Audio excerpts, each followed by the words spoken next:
Representing the business of boxing, ladies and gentlemen, let's hear it for Manager Marty! Thank you. You're far too kind. Thank you very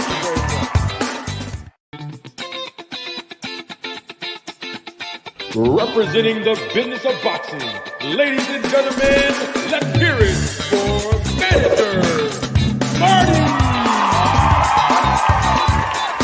Thank you. You're far too kind. Thank you very much.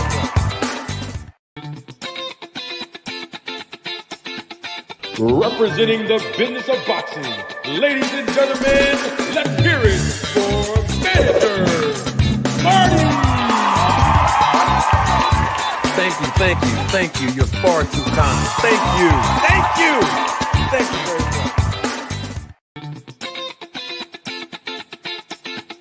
Representing the business of boxing, ladies and gentlemen, let's hear it for Manager Marty! Thank you. You're far too kind. Thank you very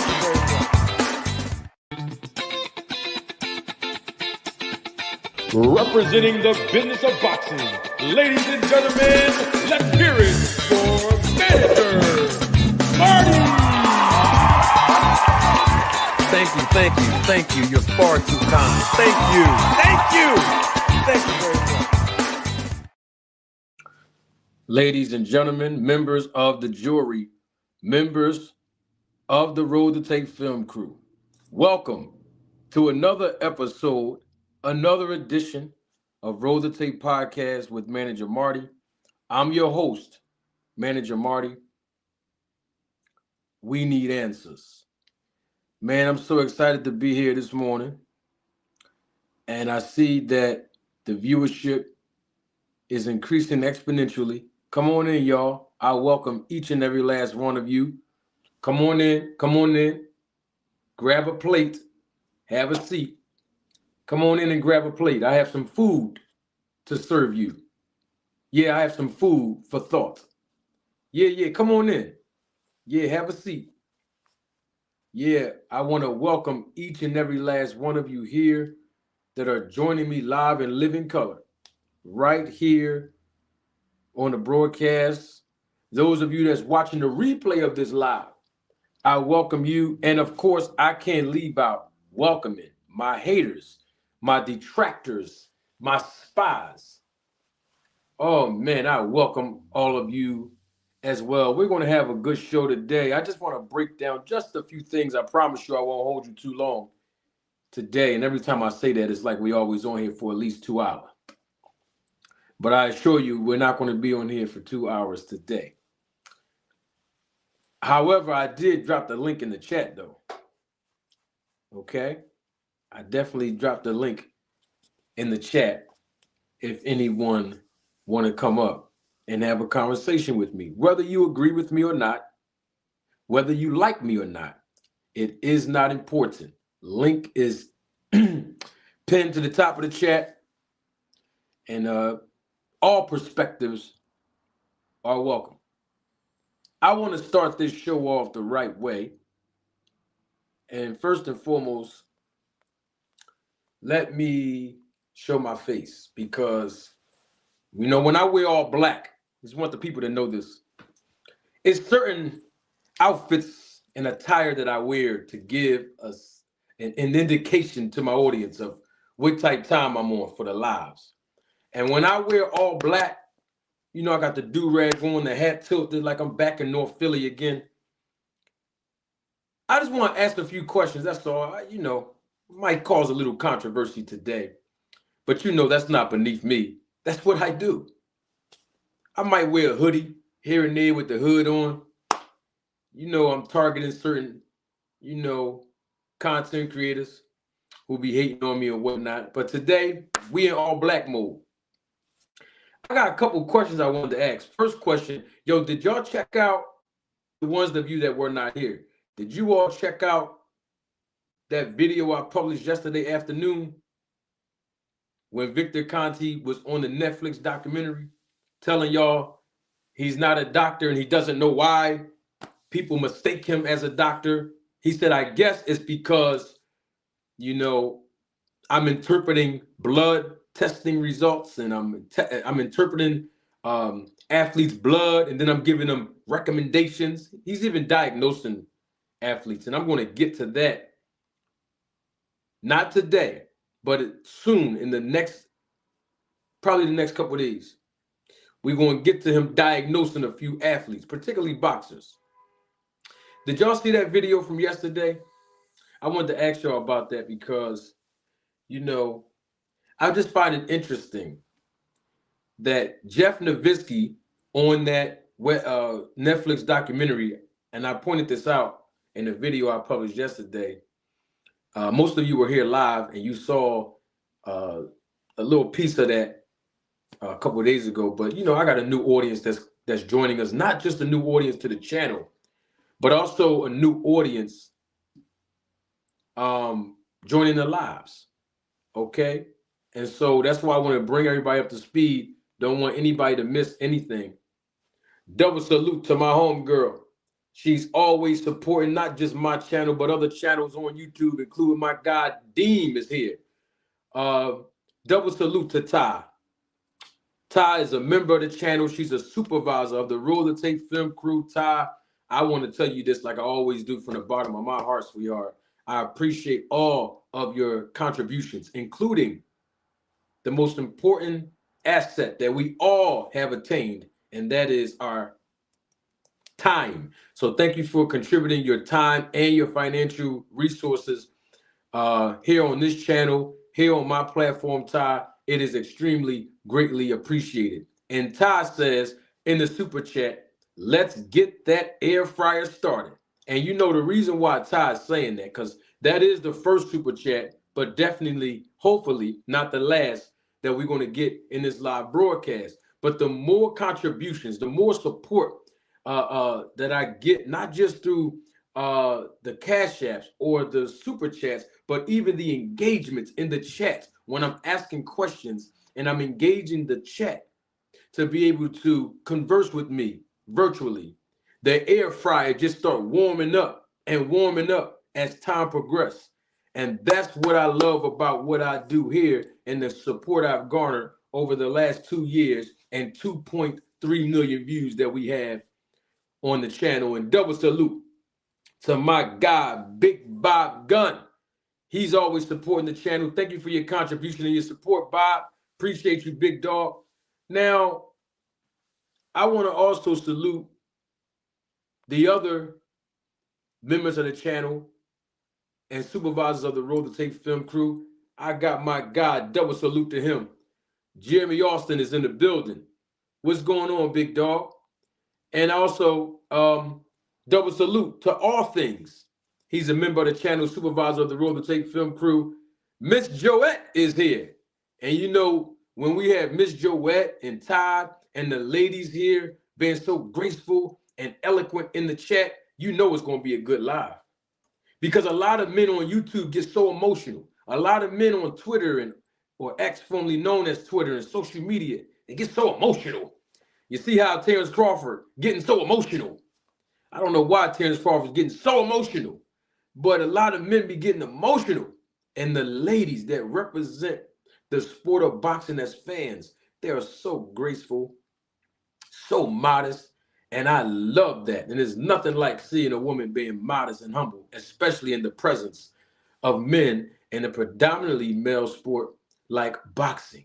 Now, enough with the hugs, handshakes, and Valentine's Day cards. Let me get this last super chat for now because I know they're going to start flooding in. Double salute. I just double saluted him as a member and supervisor of the Roll the Tape Film Crew. My guy, All Things. Appreciate the super sticker, man. Thank you for your contribution and your support to the channel, as always. Now, I don't even know where to start this off at. This live, right? Lifeline Music, what up?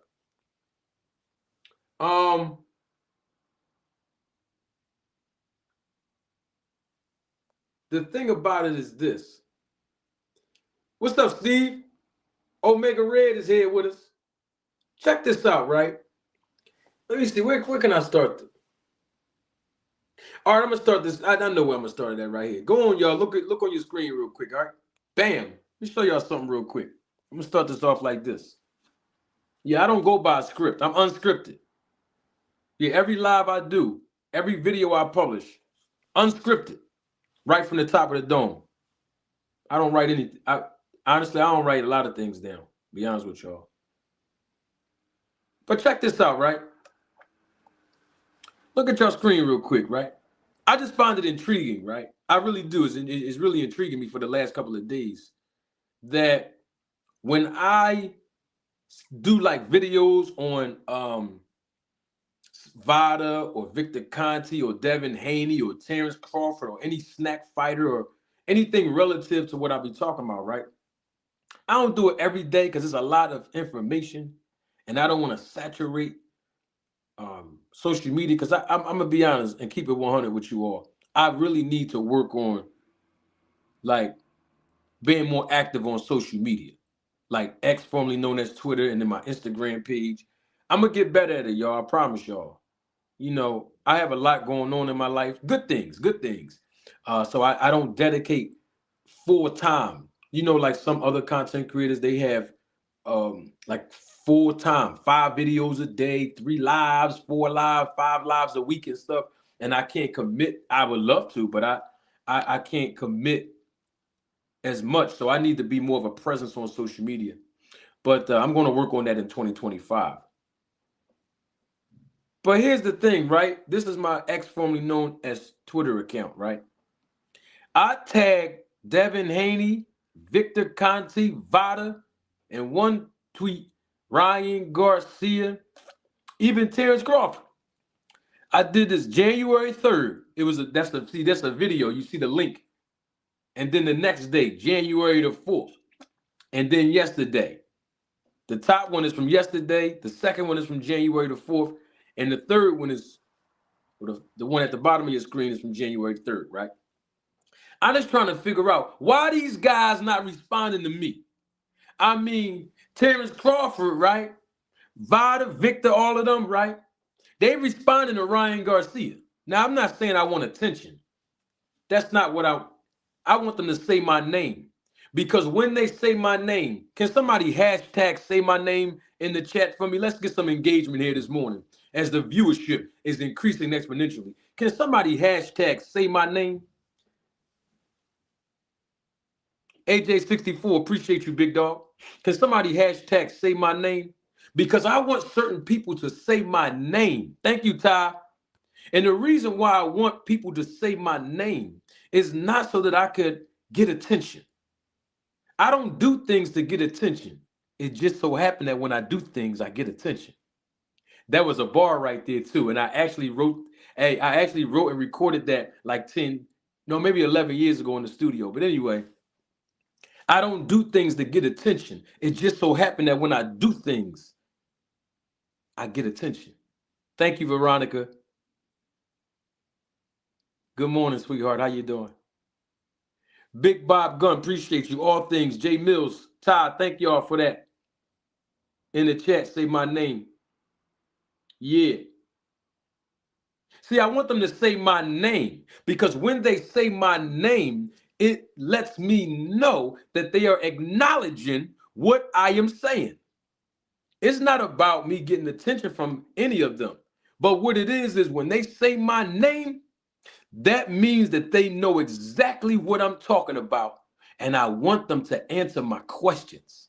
That's what say my name means, right? For example, you got Bill Haney running around here, and I'm waiting for my updated name tag to come in so I can show Bill Haney where he can meet me at outside of my job in the parking lot at Target. But you got Bill Haney, right?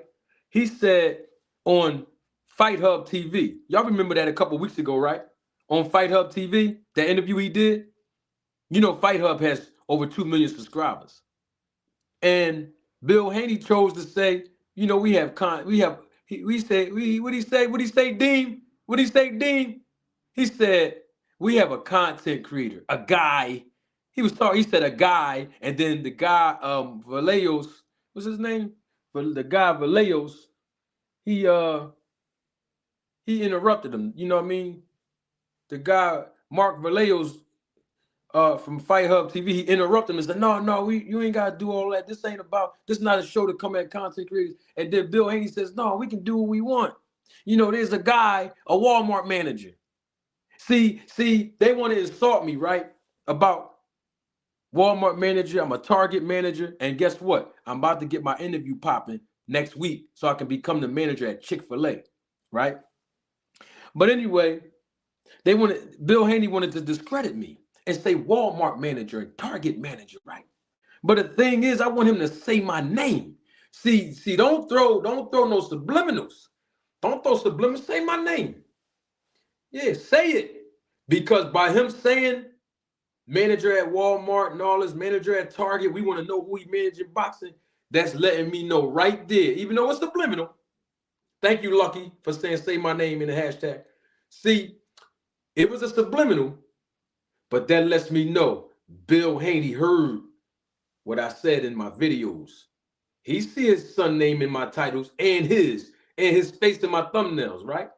All I want you to do, don't no pow, pow. You know what bothers me about people that want to be a gangster all the time in the street? They be shooting people and running. I'm just trying to figure out, I don't want to die. I got on all black, so I'm this North Philly Marty right now. I'm just trying to figure out how you shooting somebody with a gun and you running. That's all I'm saying is don't throw, let me not make it seem like this is a show about violence. No, let me bring it back home. What I'm trying to illustrate is, that was for my hood audience. You know, I got people from the hood that watch the channel. I'm trying to relate to them too. What I'm saying is don't throw rocks and hide your hands. See, that's all I'm saying. Don't say manager at Walmart and then gonna go run on another platform. No, say my name and come stand over here on this platform and sit in that seat. That same seat I had a lot of other people on, like Victor Conti. And speaking of Victor Conti, right, I'm gonna show y'all this again. His name is tagged in these. He keeps trying to target Ryan Garcia and comment and respond to Ryan Garcia. Notice, go on, listen, when this show go off, everybody that you see that I tagged in these last 3 tweets, go on their latest posts. I bet you won't find nothing about my name or them commenting off of the videos that I just sent them. You see that? So I'm just trying to figure out why not. Why can't we have a dialogue over it? Why can't we get these questions answered? Why can't certain people be held accountable? You know what I'm saying, Malik? Akello, what's up? That's all I'm saying.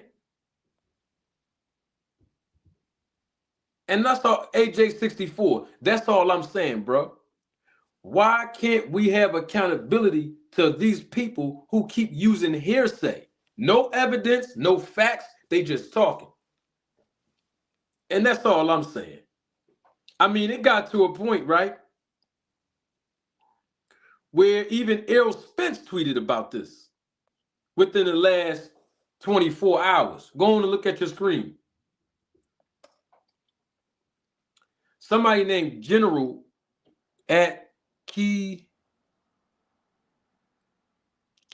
having.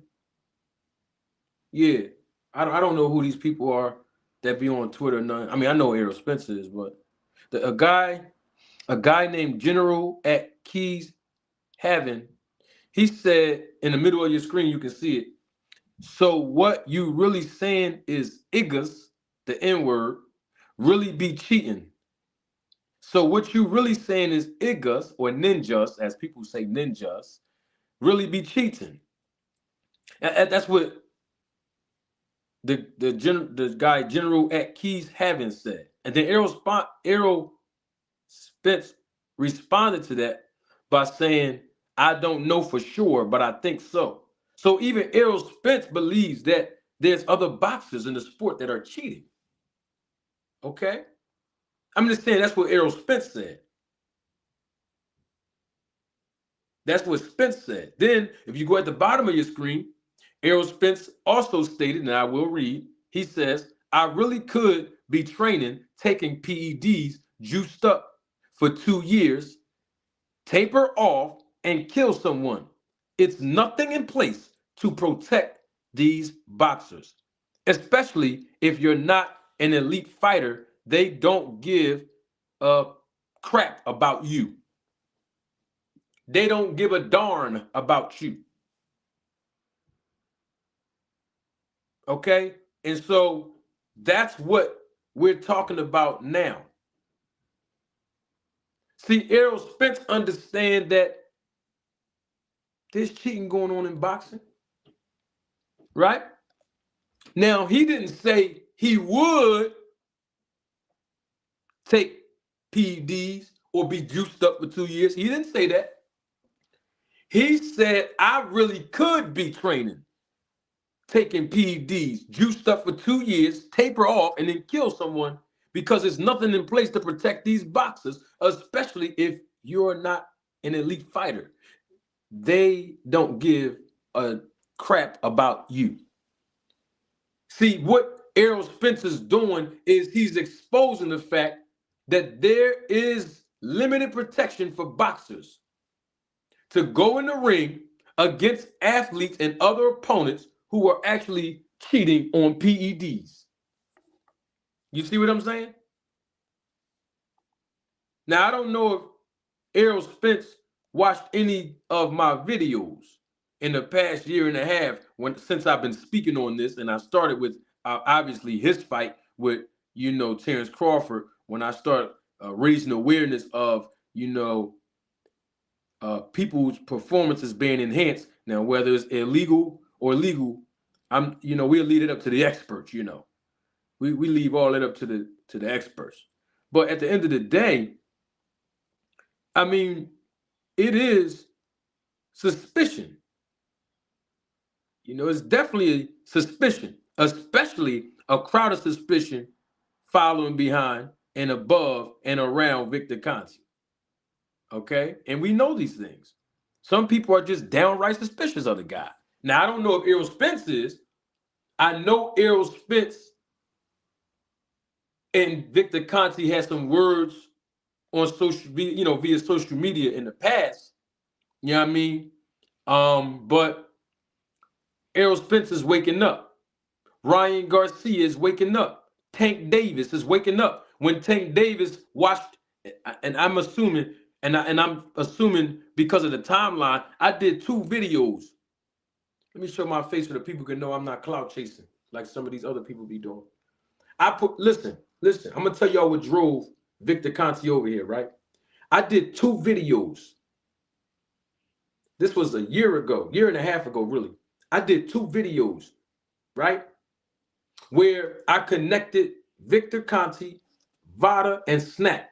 I married all 3 of them together as if they were walking outside of the church with flowers and sunflower seeds being thrown at them.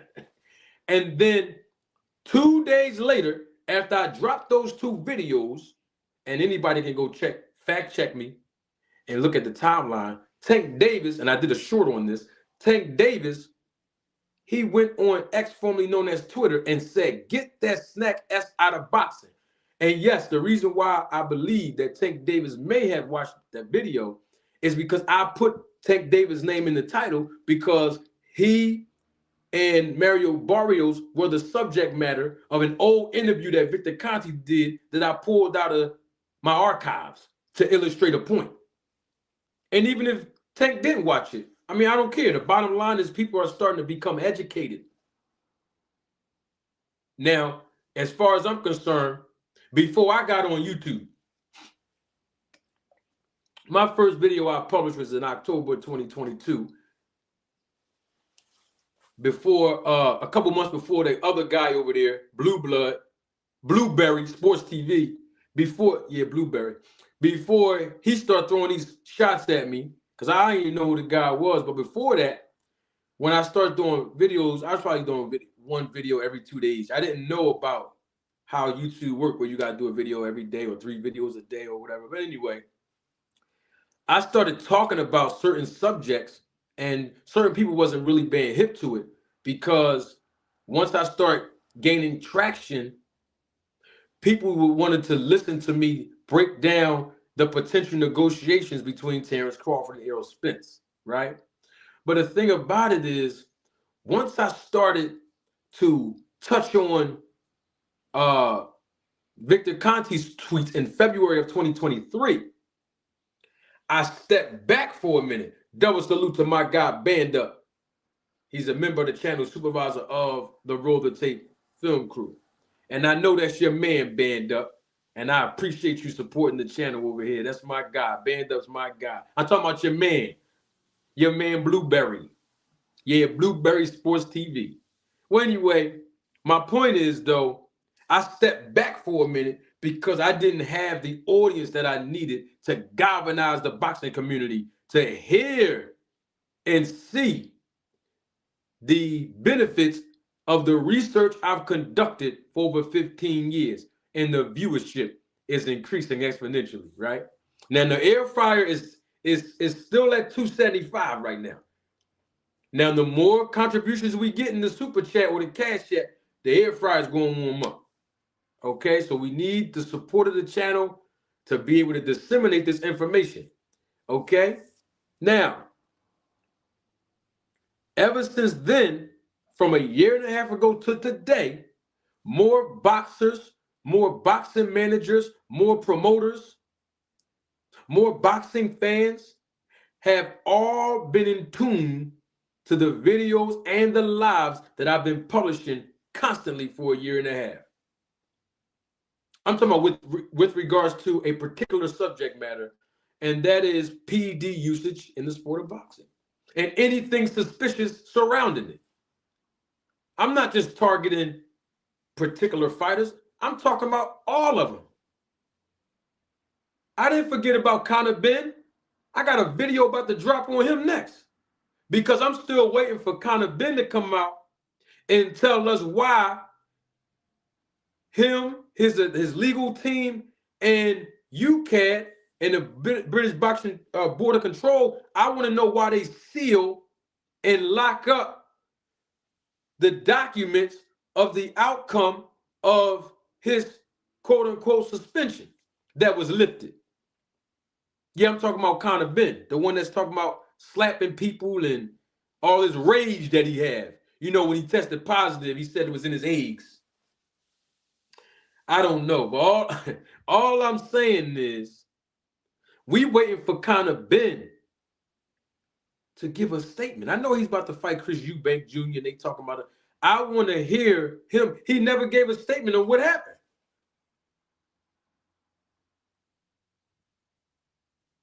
Just like Alicia Baumgartner, she still never came out and rendered a statement of how that methanolone got in her system. She said she never took nothing. All right, I hear you, but it was in your system. The same way we got to grill Ryan Garcia, we got to hold everybody accountable to that standard when they test positive, like Artur Beterbiev or Beterbiev. People wasn't even talking about these tests that was coming up positive. I'm talking about certain people on YouTube. They'll target Ryan Garcia.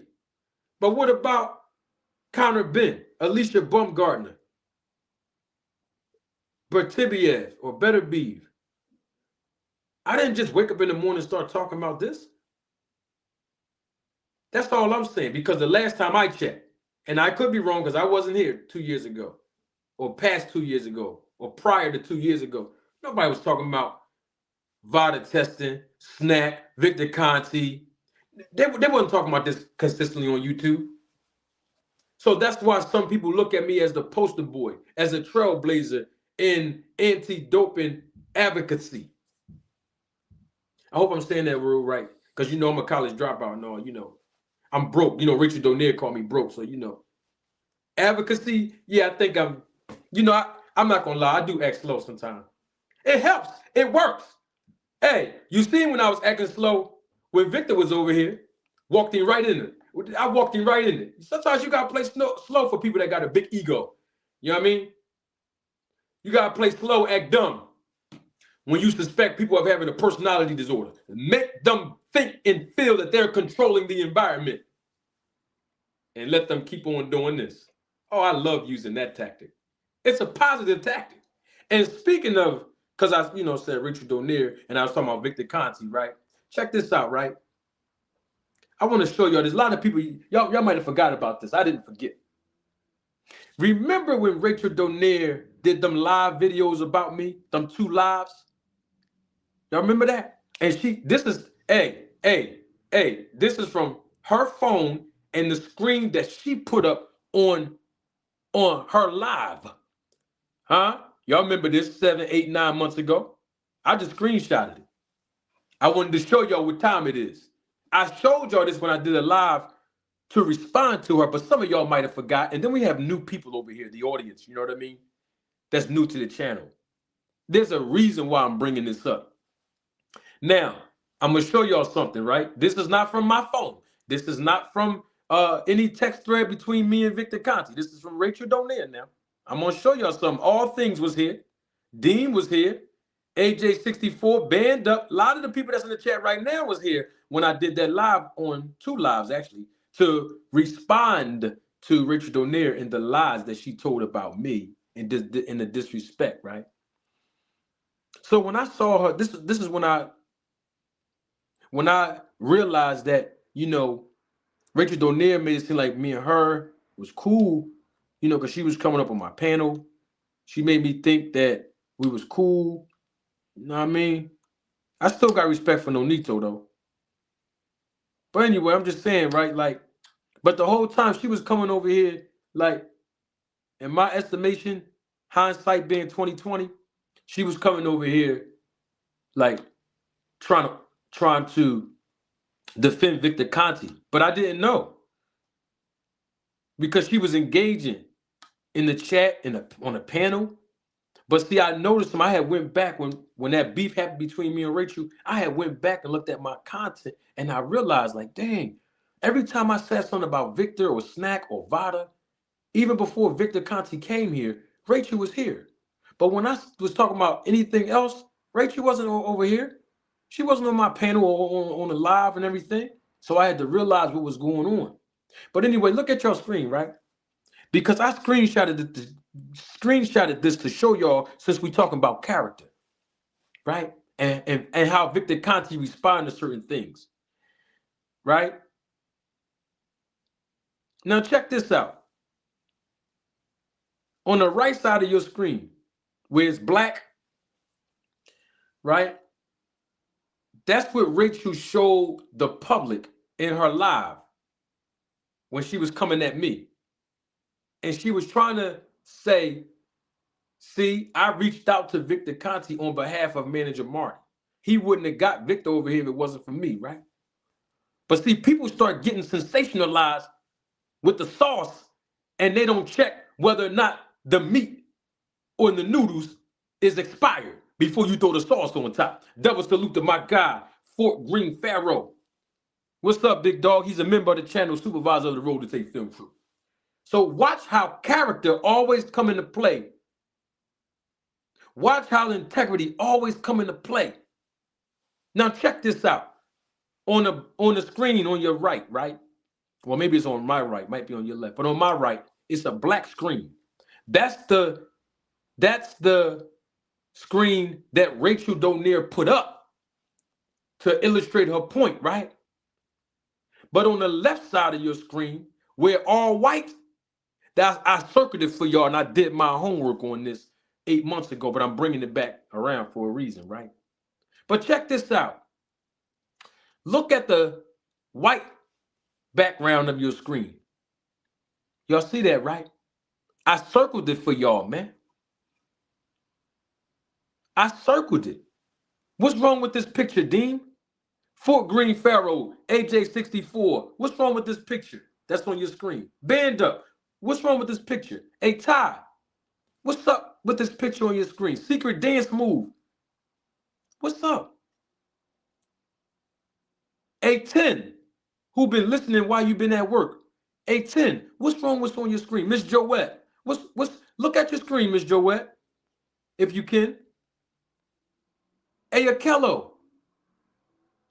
Yo, what's wrong with this picture on your screen, man? Ladies, I'm going to tell y'all what's wrong with it. Windy City, what's up? Windy City, what's wrong with you? What's going on the screen here, man? See, when she tried to call herself, quote unquote, exposing me, she didn't realize that I was going to pick up on what she did.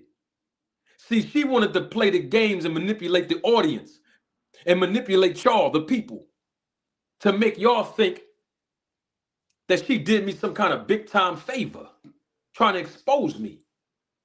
But she wound up exposing herself.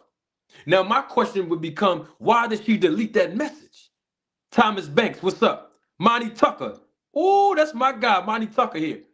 Hey, yo, Monty, what's up with the screen right there, though, Thomas Banks? See, she deleted, on the black screen, she deleted that part and made y'all think that it was a regular conversation between her and Victor. But the white background shows that the real conversation between her and Victor, the one that was actually transmitted between her and Victor Conti, is on the left side of your screen with the white background. But on the right, she deleted it so that she can show y'all, the people. You see how manipulative this is? Y'all see how deceptive certain people are with their character? They can't up with me, man. Let me show my face before I get this super chat, man. I get so passionate about, first of all, I'm very passionate about the sport I love, the sport of boxing, that I've been involved in on so many different levels since I was 15 years old. But I get even more passionate about clean sport, okay? And I'm just saying, when it comes to any of these topics, when it comes to the business of boxing, when it comes to performance enhancing, when it comes to clean sport, when it comes to anti-doping testing, when it comes to anything related to boxing, whereas though I'm not talking about me training an athlete or being one, it's a lot of these people, they cannot up with me. Some of y'all know I don't use profanity. They can't up with me. Why do they have to play these games? Put it back on your screen, man. See, they got to railroad the people, deceive the people, mislead the people to defend these claims and accusations that's being presented to them. Chef Curry, what's going on, big dog? Centrell Roney, I see you. Hey, Ty, when I was a kid, Ty, I hated doing homework. Ty, I tell you, sweetheart, I hated doing homework.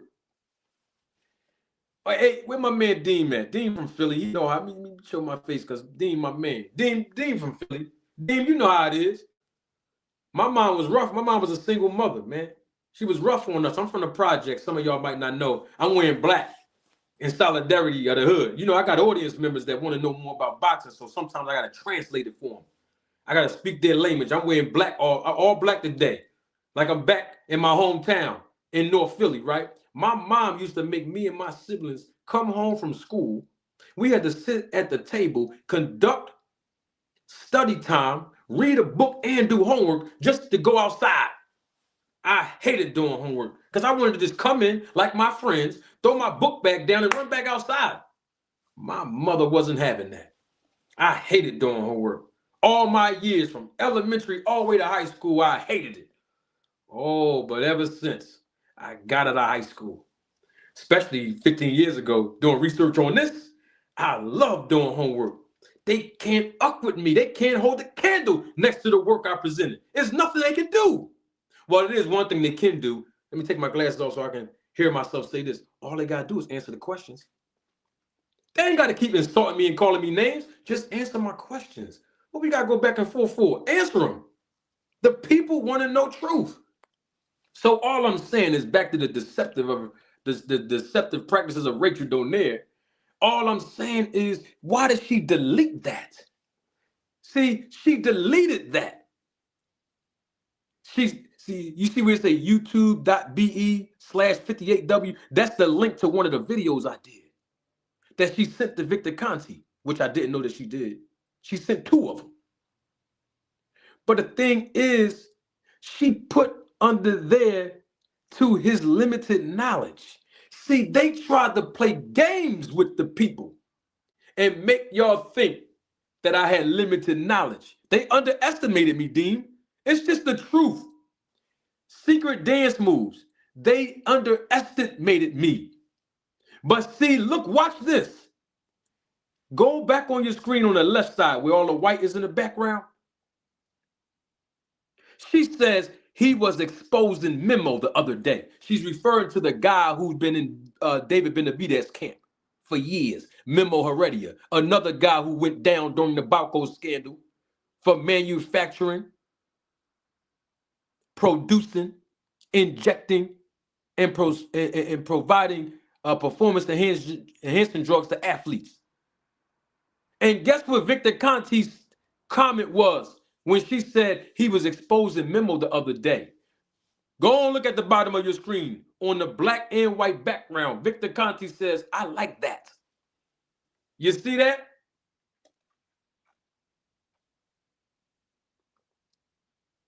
Y'all see that on your screen? Victor Conti said, I like that. Yeah. Some of y'all forgot about that. Let me get these two super chats. Double salute to my guy, Big Bob Gunn. Again, he coming heavy in the super chat. Appreciate you again for your contribution, Big Bob. Appreciate it.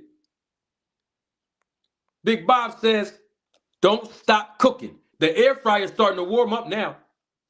Don't stop cooking. I won't, Big Bob. I promise you. My man, Chef Curry, day one supporter of the channel. Double salute to him. Thank you for your contribution and your support, man. Appreciate you, Chef Curry, man. Good to see you again. Chef Curry says in the super chat, he said, thanks for exposing this truth, Double M, Eminem, Manager Marty. Oh, yeah. So let me get this right? Oh, my man here? My brother here? Hold up, I got to show my face now. I'm going to show off now. Double salute to one of the other few good men. D-Town Boxing is in the building. My guy, my brother. For real. From a D-Town Boxing is my brother from another mother with the same father. Some of y'all gonna catch that when you get to the red light in your neighborhood before you make that left-hand turn. That's when it's gonna hit you. But D-Town been standing right here with me, side by side, getting this education and disseminating the information and helping me raise awareness when it comes to clean sport and the tactics and games that certain people have played, including Victor Conti and Rachel Donaire. So salute to another few good men. Damn, D-Town. Now, let's get back to this right here. So I want to get something straight real quick, y'all. I circled it for y'all. I did my homework so y'all won't have to, strain to know what's going on. So in the real transmission between Rachel and Victor, Rachel says he was exposing Memo the other day. Then she want to sit there and send some videos I published and say to his limited knowledge. So I got limited knowledge when it come to Victor. I got limited knowledge when it come to Snack. I got limited knowledge when it come to Vada. But I had all this knowledge when I exposed Memo. Y'all see that? But see, when she posted this on her screen, with the black background, she made sure she deleted that he was exposing Memo the other day. You see that? But I'm trying to figure out, Victor Conti said he liked that. He liked the fact that I was exposing Memo. Okay, well, if you can like I'm exposing him, how come you don't like when I'm asking you these questions, Victor Conti? See, it's the same questions I would ask Memo if he was here. I didn't even get a chance to get on Memo and them yet because every day we got Victor Conti and Bill Haney and Vada and all these people want to deceive the people. I mean, think about it. I'm going to show the new audience that just came in real quick, if y'all don't mind, for those that were already here, right? I tagged them in these on Twitter, on the X, formerly known as Twitter. Look, January 3rd, January 4th, and even yesterday. I send them the videos that I post about them and then tag their names in it. Vada, Bill Haney, Devin Haney, Victor Conti, Stephen Espinoza, Oscar De La Hoya, and Terrence Crawford. And I'm still waiting for a response. See, they go on X, formerly known as Twitter. They want to attack Ryan Garcia. And they want to sit up there and go back and forth and disrespect Tank Davis. Why they don't answer me? Why don't they answer these questions that I'm asking? They should be responding to me. Like, look at the bottom of your screen. On January 3rd, this was literally 24 hours after Vada and Victor and Bill Haney came out and said they welcomed Devin Haney to their 24/7 365 program. And that video that I sent all of them and tagged them in it, I told them and showed them why there ain't no such thing as no 365 24/7 testing through Vada. It's a hoax. It's fake news. I'm going to say it again so y'all can see my face when I talk. You know, these are not sunglasses, by the way. Most people think they are because they have tint. They have gradient tint in it. It's prescription, by the way. But y'all can see my eyes is the point I'm getting at, right? 365, 24/7 testing or 24/7, 365 testing through Vada is a hoax and fake news. Don't get mad at me. Some of y'all getting mad for what? What y'all mad for? Your favorite fighter went over there. And Detailed Boxing was with me on the live when we dissected what Victor Conti said. Remember, Victor Conti said that Terrence Crawford picked up the phone and called Demetrius Andrade. He got the backdoor scoop on what was really going on back there. That's what Victor Conti told us. You know I got the tape, I'll roll it. You know I got the tape, I'll roll it. That's what he said. And then he said this. He said Terrence Crawford called him back after he got off the phone with Andre. He said, Terrence Crawford said, you don't got to sell me on nothing. I know exactly what it is that you do. I want in. Detailed Boxing was a witness. He was here. He was here with me when we played that. Because Victor Conti told me that in the interview right here on this platform. And you know I own the content. He said, you don't got to sell me on nothing. I know everything you're doing. I know exactly what you're doing. I want in. Don't get mad at us. Your favorite fighter called him up. Clarissa Shields called Victor Conti up. Devin Haney and Bill Haney called him up. Kenny Porter and Sean Porter called him up. Caleb Plant called him up. Brian Mendoza called him up. Bam Bam Rodriguez called him up. Should I continue? There's more fighters now. Now, speaking of Brian Mendoza, because the air fryers, man, we at 300 degrees now. Man, hold on, let me stop for a minute. I wish I would get another super chat. I wish somebody would super chat me again. I want to show y'all something. It could be $1.99. We don't discriminate. We businessmen and women over here. I wish somebody, I'm gonna stop the show, man. I got something. I want to show y'all some images real quick. I wish somebody would donate to the channel because I want the air fryer to warm up. Can somebody smash the like button while you're at it, please? The viewership is increasing exponentially. I promise you, I'm gonna let y'all go real soon. I want to show y'all these images real quick. Show you where the suspicion keep coming from. There you go, Big Bob. Y'all can't keep letting Big Bob Gunn be the only one donating. Hey, Big Bob, I don't smoke or drink or pop pills, but if you do, I have to send you a box of cigars, brother, because you have been coming through with the super chat, supporting the channel, brother. Double salute to Big Bob Gunn. Thank you for your contribution again, and double salute to Andre Smith and Mr. Altruistic. They are members of the channel's supervisor of the Roll the Tape film crew. Now, because the air fryer just warmed all the way up, we only at 400 degrees. We got to get the air fryer up. Every live stream has to be 500 degrees for 2025. We have 400 now. So that means we got maybe a couple more super chats to get, okay? Now, check this out, right? Since we talking about Brian Mendoza. I want to see if y'all recognize this person in this picture. Go and look at your screen. Y'all recognize this individual on your screen? The guy right there, not the guy in the blue shirt. We know who that is. That's the referee, not him. I'm talking about the guy, the professional boxer right there. Him, with the blue trunks on, with the red tape around his gloves. Him. Y'all know who that is? Let me see if somebody in the chat know who he is.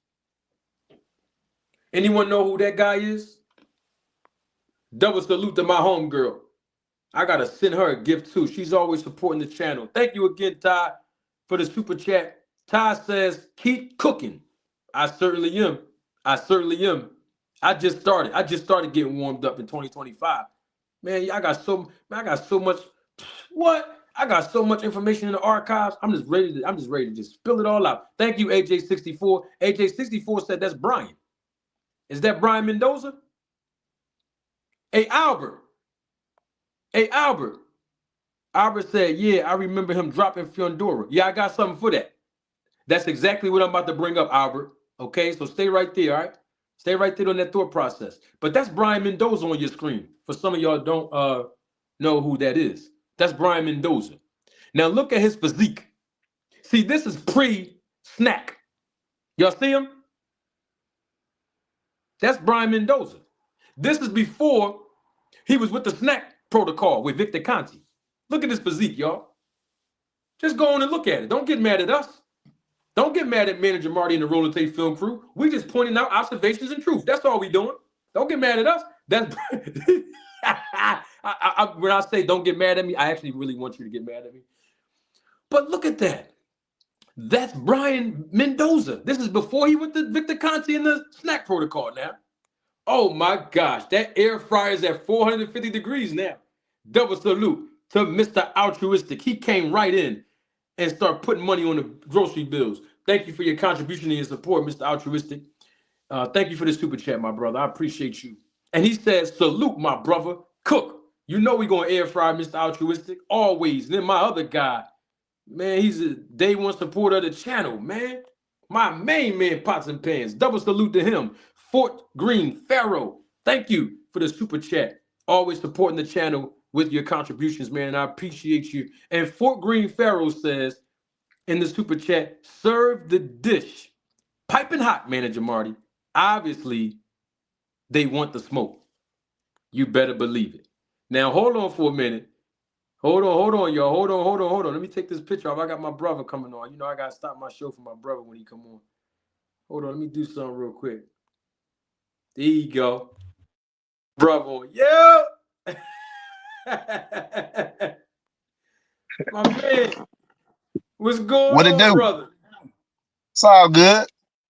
Hey, man, you know, every time we get together, we be starting a whole lot of drama. You know, you can do it on your own because you've been doing a good job when you start drama. I can do it on my own when I start drama. But when we come together, oh, my gosh, you get panties in a bunch when we get together, bro. What's going on with you, man? Talk to the people, man. I'm glad you're here, bro. We missed you. Yeah, I've been dealing with, some things, as far as my family, not too bad though, so I wanted to put my focus toward my family and also far as my financial side of the business and also with my side work and things like that. So I've been doing pretty good. I talked to you, my brother, about other things I've been doing, as far as crypto and things like that. So things been pretty good for me, and hopefully, maybe within a few years I might be able to retire and stuff. So, I just been focused toward, me, you know what I'm saying? But I still be watching your videos, everything is still the same. I want to come back into making videos again as far as D-Town boxing and things like that, but I have to make sure I got everything in line when I come back, because having a YouTube channel, you got to really pay attention to a lot of things and put your time and effort in it. So, I don't want to come back, half-heartedly. I want to come back full, you know what I'm saying? So I'm just getting everything in line before I come back. So I ain't dropped off, I still been doing my things and, but family come first and things like that. So everything been pretty good. Manager Marty family, everything been pretty good. Your boy is making it happen behind the scenes, and also dealing with my moms and my dad and stuff like that. So, but I can't complain, brother. So you know how it is. Yes, sir. I appreciate you coming on. You already know you got my 100% support, my brother. I have to double salute Falcon. Thank you, Falcon, for the Cash App, man. Appreciate you in the Cash App. And Falcon says in the Cash App, something for the air fryer. Thank you so much, Falcon, because the air fryer is at 450 degrees. And now that we have D-Town boxing here, I believe that we're about to get to 500 degrees. And before we do that, I'm glad you're here, D-Town, because I got to put a picture back on the screen. And that was when Brian Mendoza was in a fight before he even went to Victor Conti. This is him right here. You see his physique? But let's see when he fought Sebastian Fundora. Y'all remember when he knocked out Sebastian Fundora, his first fight with the snack protocol and Victor Conti.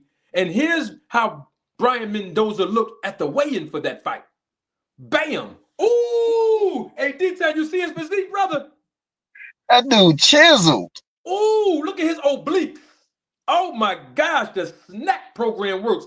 Let me just hide that. And let me put this up there because the people that's new to the channel, they didn't know, detail, that I was, quote unquote, promoting snack by enticing Victor Conti to come here. And some of them don't know. Look at Manager Marty. Oh my gosh. You remember this detail? Oh yeah, I remember it. Yeah, brother. Got the snack shirt on, about to take the expedite. And you know I told y'all about a phone booth. The snack program, it works. I mean, look at Brian Mendoza. Oh my gosh, this man's body just transformed. You know what I mean? It transformed. You see, before he went to, where that picture go at? There you go. Before he went to Victor Conti, he looked regular. You know what I mean? But he go over there, first fight with the guy, and then he knocks out Sebastian Fundora. Look at the guy's physique. Oh my goodness. And that's all I'm saying. The suspicion is clouding around Victor Conti, not just because of his past, but because of how he's behaved and conducted himself after he came home from prison. From 2005 to 2025, Victor Conti has been out of incarceration for 20 years, and he's still saying and doing the same thing. And I had Champ Side Boxing come up there. You know, you remember you was up here detailing when Champ Side Boxing was disrespecting me and insulting me and throwing shots, being subliminal about snack and boots and all that, right? But he said in his video, Champ Side did before he came up to this platform, Victor Conti's on the other side. He changed. He's a changed man. He's working on the good side now.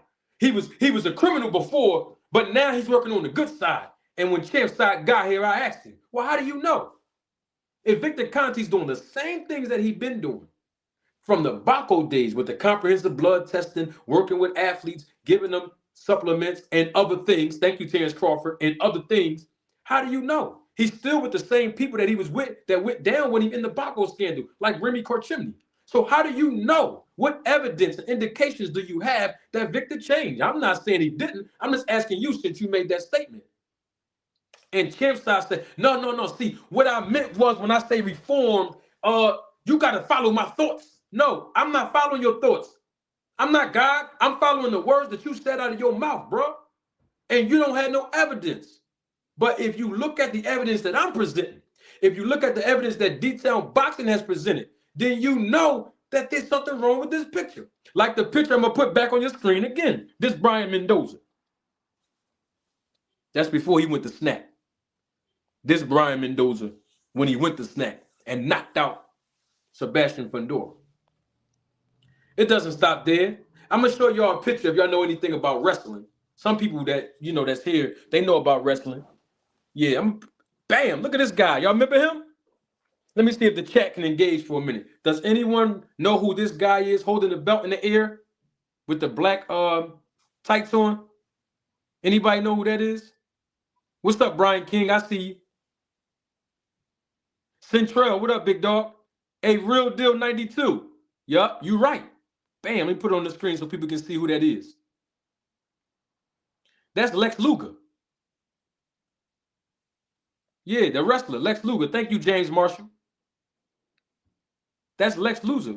Lex Luger from wrestling. Y'all remember him? Yeah, Fort Green Pharaoh. The total package. Lex Luger.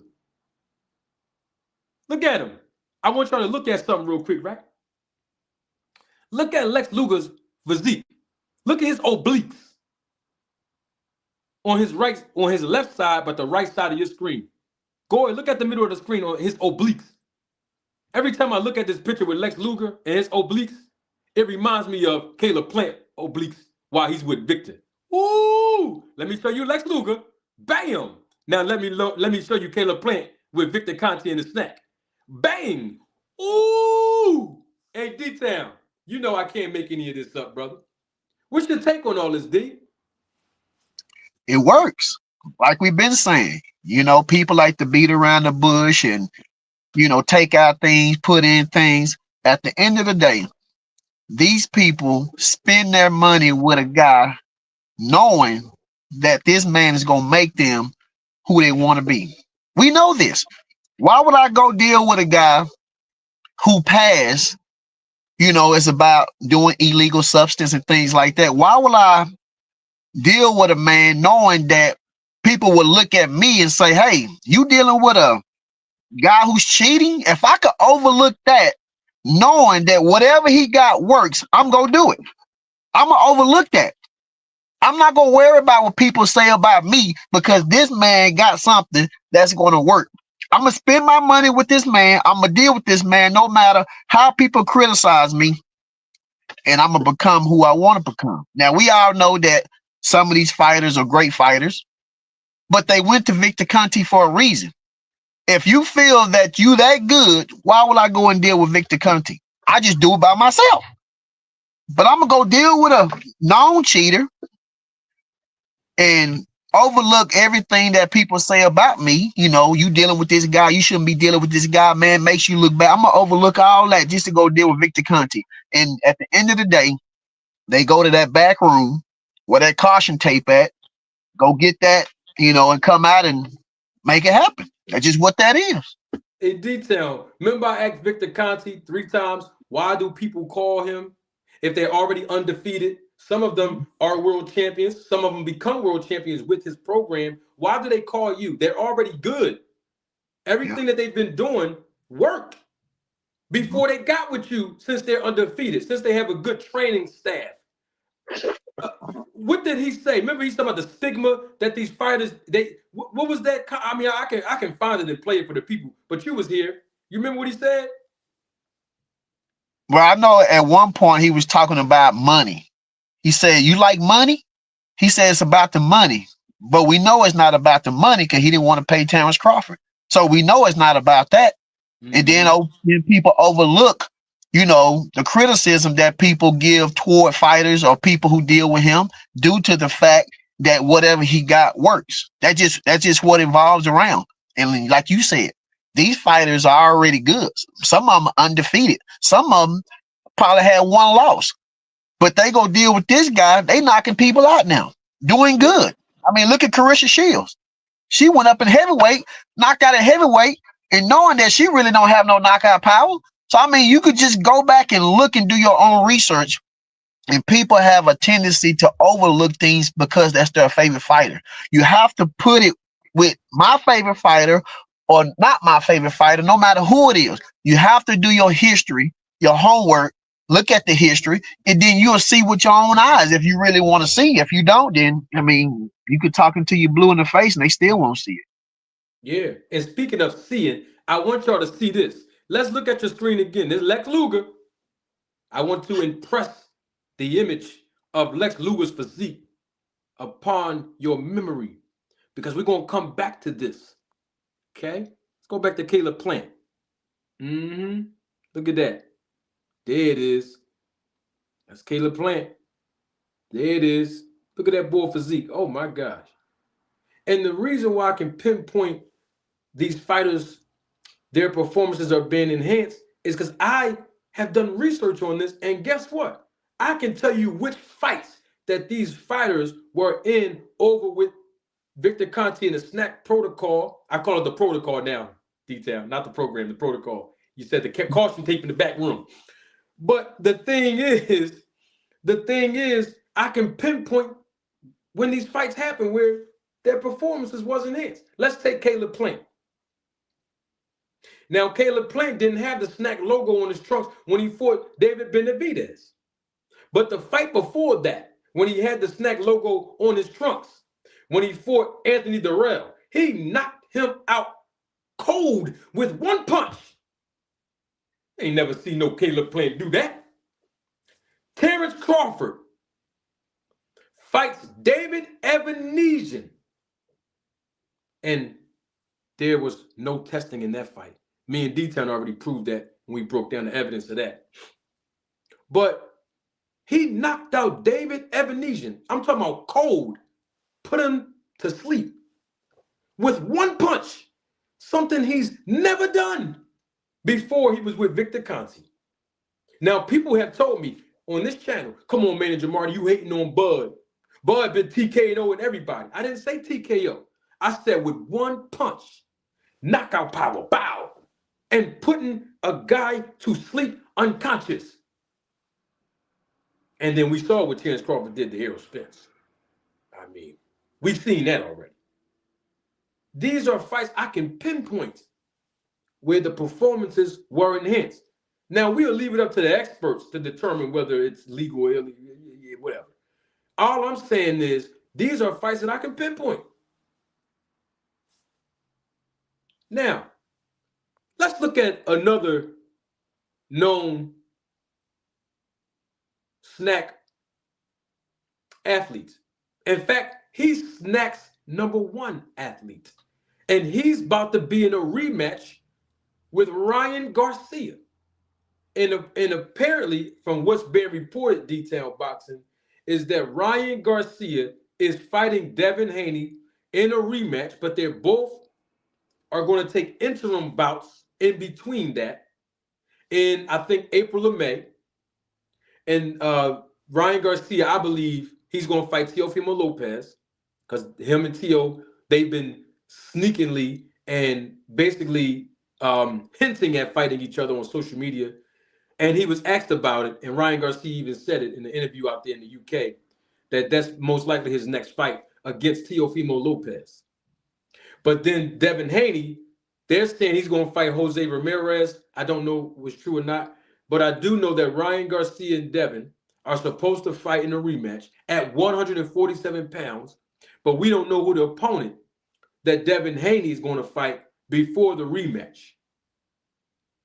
So that's where we are. Now, if both of them win, according to Turkey Al-Sheikh's, I think it was his Twitter account, and also the Ring Magazine Twitter account said, if both of them win their interim fights, then they will fight each other by the end of 2025 in the rematch. And then, of course, I guess depending on how that goes, they already have a trilogy, not a date yet or location, but a trilogy agreement for a third fight in 2026. What's your take on that, bro? Well, I'm glad that is happening. You know, I'm still going to be skeptical far as, you know, me, anybody that deals with Victor Conte, you know, I'm sure that these guys going to do major testing. You know, Victor Conte probably want to be involved with the testing of Ryan Garcia. I'm sure he would do that, but I don't trust that guy. I don't think he need to put his hand or people that he deal with have anything to do with. I just don't trust that guy. So, I mean, I think the same outcome will happen. You know, I like to see the rematch, and I mean, what excuse they gonna have if Ryan Garcia beats Devin Haney again? I don't think that anything that Ryan Garcia took helped him to beat Devin Haney, because I mean, the dude had a problem making weight. You know, the dude was winded. You know, he took rounds off. You know, we seen with the commentator when David Van Benes fought Demetrius Andrade. He said Victor Conte told me that Demetrius Andrade, he won't get tired in the second half of the fight. He won't get winded. So that tells me that if Ryan Garcia got winded and got tired and took rounds off, that means he can't be doing stuff like that. But Demetrius Andrade, you know, according to Victor Conte, told the commentator that he won't be tired or winded in the second half of the fight. And we know that we know what that means, but we go ahead and skip all that. But anyway, you know, I hope they do fight, and I just want to see what what the outcome would be. But I think that they need to really pay attention to Devin Haney, and the things that he do, more than Ryan Garcia. I'm not saying don't look at Ryan Garcia, look at both, but they really want to make a statement this time, when they fight and stuff. So I don't know. I mean, I just want to see what happens. Yeah, good point, man. I'm actually a little bit disappointed in Ryan Garcia because Ryan Garcia just said a few days ago over the weekend in UK that he doesn't trust VADA and he's not going to undergo VADA testing. He would rather choose another agency, maybe USADA. But according to these reports that's been coming out in the last 24 hours, is that that's one of the prerequisites for Devin Haney and Ryan Garcia to agree to terms, that Ryan Garcia has to undergo VADA testing. Now, the reason I have an issue with that is because Ryan Garcia was standing on business, as the young people say. But then when Turkey Al-Ashiki came and opened that bank up and wrote that check and told him this how much you're going to get paid if you go through this and that, you know what I mean? He changed his tune. I don't respect that. What I do respect is if he's going to stand on business, as they say, stand on what you say. If you don't want to deal with VADA, then don't deal with him. If that means you're not going to get a rematch with Devin, then guess what? So be it. Go choose another agency like USADA, the real 365, 24/7 testing.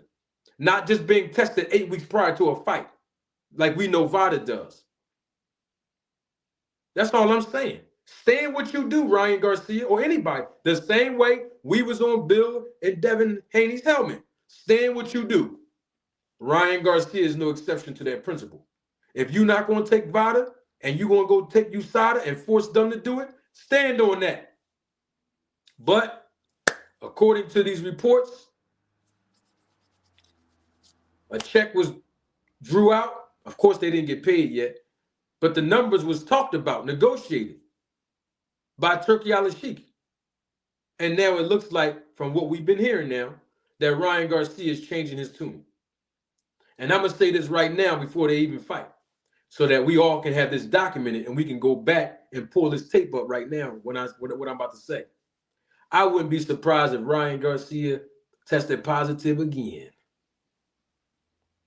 It's more likely he'll test positive again. That's why he had to stand on business and say, no, I'm going through USADA. But he didn't, according to these reports. Because as long as Victor Conti's around, as long as Bill Haney's around, as long as these two guys keep promoting VADA, 365, 24/7, and they know ain't no such thing as 365, 24/7 testing with VADA, you can't trust these guys because they still keep lying and deceiving the people. People said that Devin Haney is who we believe that he is. But see, the bottom line is this. Devin Haney only fought 2 fighters, Ryan Garcia and Lomachenko. Everybody else that Devin Haney's fought have been tune-ups. I mean, we got to be honest and keep it 100. And every time he went up against like a fighter like a Ryan Garcia or Lomachenko, he struggled. And so guys like him, they need Victor. And before I let y'all go, speaking of Devin Haney, let's look at Devin Haney when he was in the Mayweather gym. You know, before he went to the snack program. Go and look at your screen. I know some of y'all love the Haneys. I know some of you are sensationalized with Bill Haney. I know some of you content creators are so pro Haney, but you can't refute this evidence that I've been presenting for a year and a half. Don't say this is not the Mayweather gym, because if you look right there at the top of your screen, it says Mayweather TMT. This is the Mayweather gym right here. Now look at Devin Haney's physique. Early 20s. Go and look at his physique before he went to Victor Conti. Go and look at it. Don't get mad at me and D-Town and the Roller Tape Film Crew members. We're just pointing out the obvious. That's Devin Haney's physique before he went to the SNAP protocol and Victor Conti. Let's look at Devin Haney's physique. I'm going to point this out. I've been watching Devin Haney's physique transform for the last 4 years. Actually 5, but watch this. Bam. You see that? Uh-huh. That's Devin Haney's first body transformation. Y'all see that, right? Come on, don't look like that. Just go and look at your screen. You see that, right? Bam. Y'all see where he at now? Yeah. This is his second one. Second and third mixed together. Let me go back. This is Devin Haney, Mayweather Gym. Look at his physique. All right. First transformation with Victor Conti, the snack program. Go and look at it. All right. Second transformation. Bam. Go on, look at it. Look at his obliques. Ooh, look at them obliques again. All them veins popping out his arm. Go on, look at it. Hey, D-Town, where's abs at? He don't even have no abs in this. Anyway, I'm going to leave that alone. But go on, look at it. Oh, it doesn't stop there. So it was a combination of 2 transformations. And then look at this one right here. Bam! Ooh, look at that boy obliques. My gosh. Now, I'm going to show you a picture of this guy right here, Larry Luger. Now, let's look at Devin Haney transformation right there. Bam! Woo-wee! Lex Luger. Bam! Now, let's look at Devin Haney's physique again. Bam! Y'all see that? And guess what? Don't get mad at Lex Luger, because I'll pull up an audio right now to show y'all that Lex Luger told y'all. This was a couple of months ago, and I got a video of a couple months ago and a couple years ago. He was in an interview, and Lex Luger said he was on testosterone while he was wrestling, 10 days on and 10 days off. That's what Lex Luger said. I'm just looking at the physique. That's all I'm saying. Bam, that's Lex Luger. Bam, this Devin Haney. Y'all see that? Yeah, this Devin when he regular. That's the regular Dev. Yeah, that regular Dev right there. Let's look at the real Dev now. Bam! That's the snack program Dev. Let's look at Lex Luger. Look at Lex Luger. Now look at Devin Haney now. Bam! Let's look at Lex Luger. And let's look at Brian Mendoza. Bam! Let's look at Lex Luger. And let's look at Caleb Plant now. Bam! You see? I told y'all it works. I'm still waiting for Victor, Terrence Crawford, Devin Haney, Bill Haney, Vada, Clarissa Shields, Caleb Plant, Brian Mendoza, Bam Bam Rodriguez, Shakur Stevenson. I want them all to tell me it don't work. Huh? Victor Conti told us, D-Town. Remember when he was here? When I told him to his face, I said, Victor Conti, I said, the snack program works. And even you know that. That's what I told Victor to his face when he was here. And you know what he told me? Well, it wasn't the snack that helped Terrence Crawford win against Errol Spence. It's because Terrence Crawford's a great fighter. Man. You remember that detail? I do line. Now, I got the tape if somebody don't believe that that's what the conversation was. I got it right here. Some of y'all was here when Victor was here. And I said to them, okay, so if it wasn't the snack program or nothing you doing to help him win his fights and his performance look enhanced, especially against Errol Spence, then let me ask you a question. What did he call you for then? If your program is not enhancing his performance, what did he call you for? What did he go over there to you for? And he said, oh, money. You ever heard of money, Marty? It's because I paid them sponsorship. All right, so why you got to take their blood? You didn't have to take my blood to give me a promo code, did he, D-Town? Mm-hmm. And to the new audience, I made history in boxing. My name is written in the books of boxing with a permanent marker, and your favorite content creator can't erase it. I'm the first and only non-athlete to promote and get a promo code in my name with snack. You ain't gonna find it nowhere else. And so all I'm saying is, If the snack program don't work, then why do people keep going over there and letting this man who's not a doctor, who's not licensed, who's not board certified, who's not medically qualified to extract blood or interpret blood testing results or even give recommendations and diagnoses to athletes? Why they keep calling him then? From what I see, it works. And when I go and look at Lex Luger, let's go back and look at Lex. I can't even say Lex. It's so amazing. Lex Luger. We gonna call it Lex Luger. When we go, because I gotta make the people laugh. I gotta get entertainment. You know, because this is a sensitive topic, Detail. You look at Lex Luger. Look at his butt. Look at his physique. Now look at Caleb Plant. Bam. Lex Luger again. Caleb Plant. Lex Luger again. Brian Mendoza. Lex Luger again. Brian Mendoza. Lex Luger again. Devin Haney. Oh my God. D-Town, what's your take on all this, bro? So I got a question. When you asked Victor Conti, do his stuff works, and he said it's about the fighters. It's not what he's giving them. It's not his products. It's the fighter. So if he's promoting his products, claiming that the products that he's promoting is the products that people are buying online, right?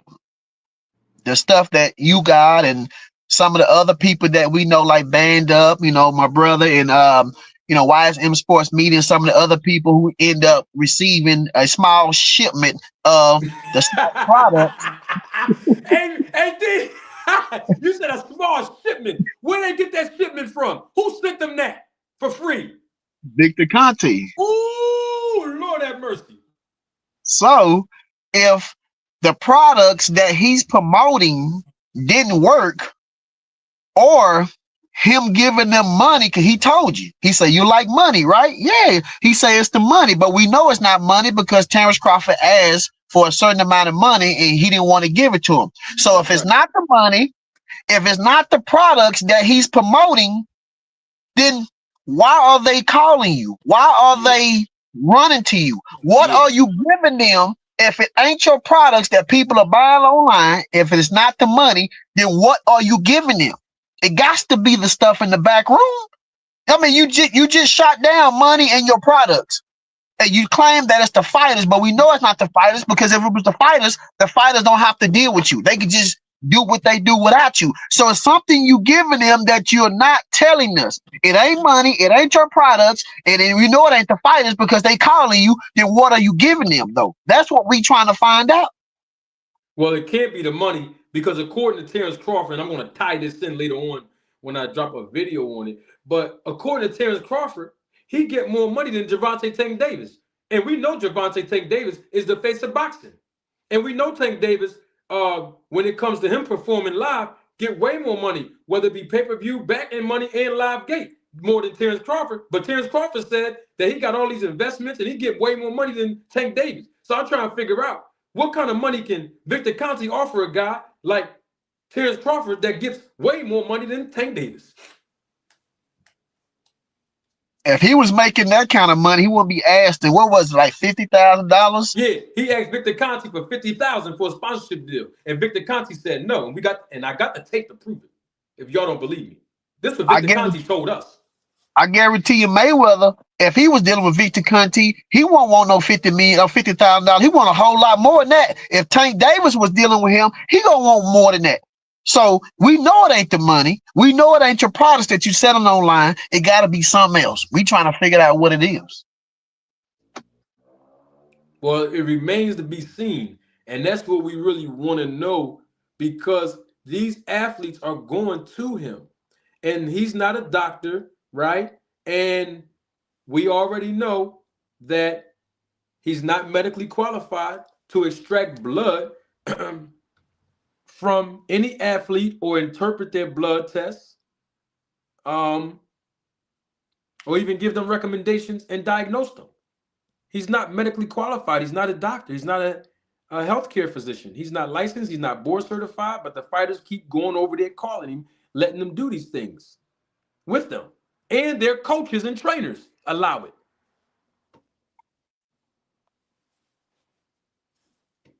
So what is he doing different to make us believe that he's a changed man? I'm just trying to figure out from what he did years ago when he got popped and right now, what is he doing different? Did he change his surroundings? Did he relocate?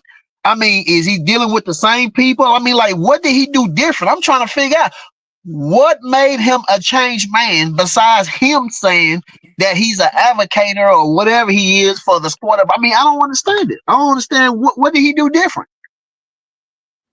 Well, he said he was taking comprehensive blood testing back during the days of Balco because he did not want the athletes to have an adverse effect of the doses of PEDs he was giving them. So I'm trying to figure out if that's what you was doing then. Well, you still doing comprehensive blood testing on the boxers now. But why? Why do they need comprehensive blood testing? I mean, think about it, Detail. I can go online right now and purchase any of the snack product on snack.com or Amazon or any of the places that sell the products online.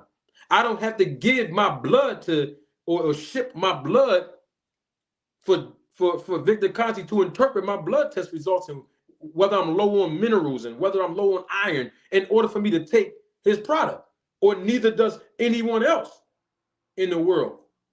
But I guess the athletes that work with him, that got to use them same products that's online, they got to get their blood up. So I got a question. Other doctors, I mean, you could go to the hospital or somewhere else or to a clinic and give them your blood and they can tell you the same thing he's telling you, right? Say that again. An athlete or anybody else can go to the doctor or hospital or clinic and give them their blood and they can interpret their blood the same way that Victor Conti is doing, right? So they don't need Victor Conti for that. They can go somewhere else and do that. Yeah, their personal primary physician, yes. So if it ain't the money, if it ain't his products that he's selling online, then I'm sure they're not going to him for him to interpret their blood. They could go to a clinic or whatever to do that. So I'm just trying to figure out, why do they need him? It has to be something different than what we are seeing or what we've been told. Why the athletes are going to him? It can't be that. It can't be now one of those three. The reason why they go to him. So why are they going to him? I mean, I don't get it. Well, Flyer Frequency, of course, when he comes over here, he doesn't say favorable things in my chat or my comments section. But I'm glad you're here, Flyer Frequency, because I put your comment on the screen. Flyer Frequency says in the chat, so on your screen, Bud ain't say his investments that make him money is from Victor Conti. Hate is so contagious. I never said that, Flyer Frequency. Please don't put words in my mouth. I never said that Bud Crawford said his investments that he make money from is from Victor Conti. You know I didn't say that.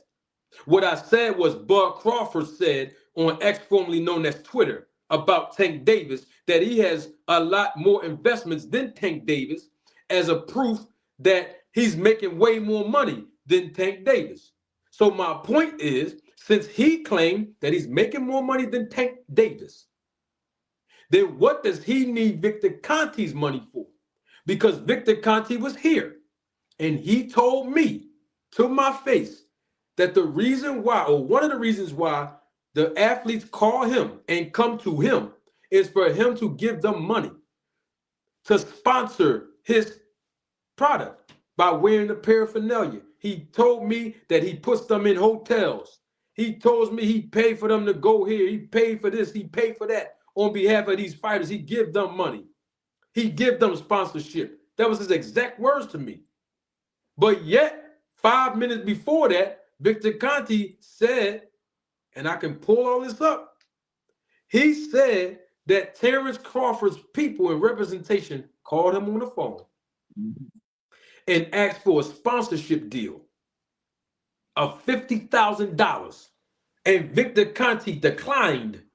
That's what Victor told us. Don't make me play it. He said I turned it down. That was way too much. He thought 50,000 was a lot of money to give an athlete for sponsorship. So then Terrence Crawford called Demetrius Andrade. This is what Victor told us. And was asking him questions about Snack, what they doing behind the scenes, what's really going on over there. Tell me about the Snack program. And whatever Demetrius Andrade told Terrence Crawford, it convinced him enough to get on the phone and call Victor Conti. And he said, Victor Conti said that when he got on the phone with Terrence Crawford directly, Terrence Crawford said, the guy who called on behalf of me asking about the 50,000, don't worry about that. No, don't worry about the sponsorship. Don't worry about that. You don't have to sell me on anything. I know exactly what you're doing. I want in. Am I lying, Detail? Not lying. That's exactly what happened.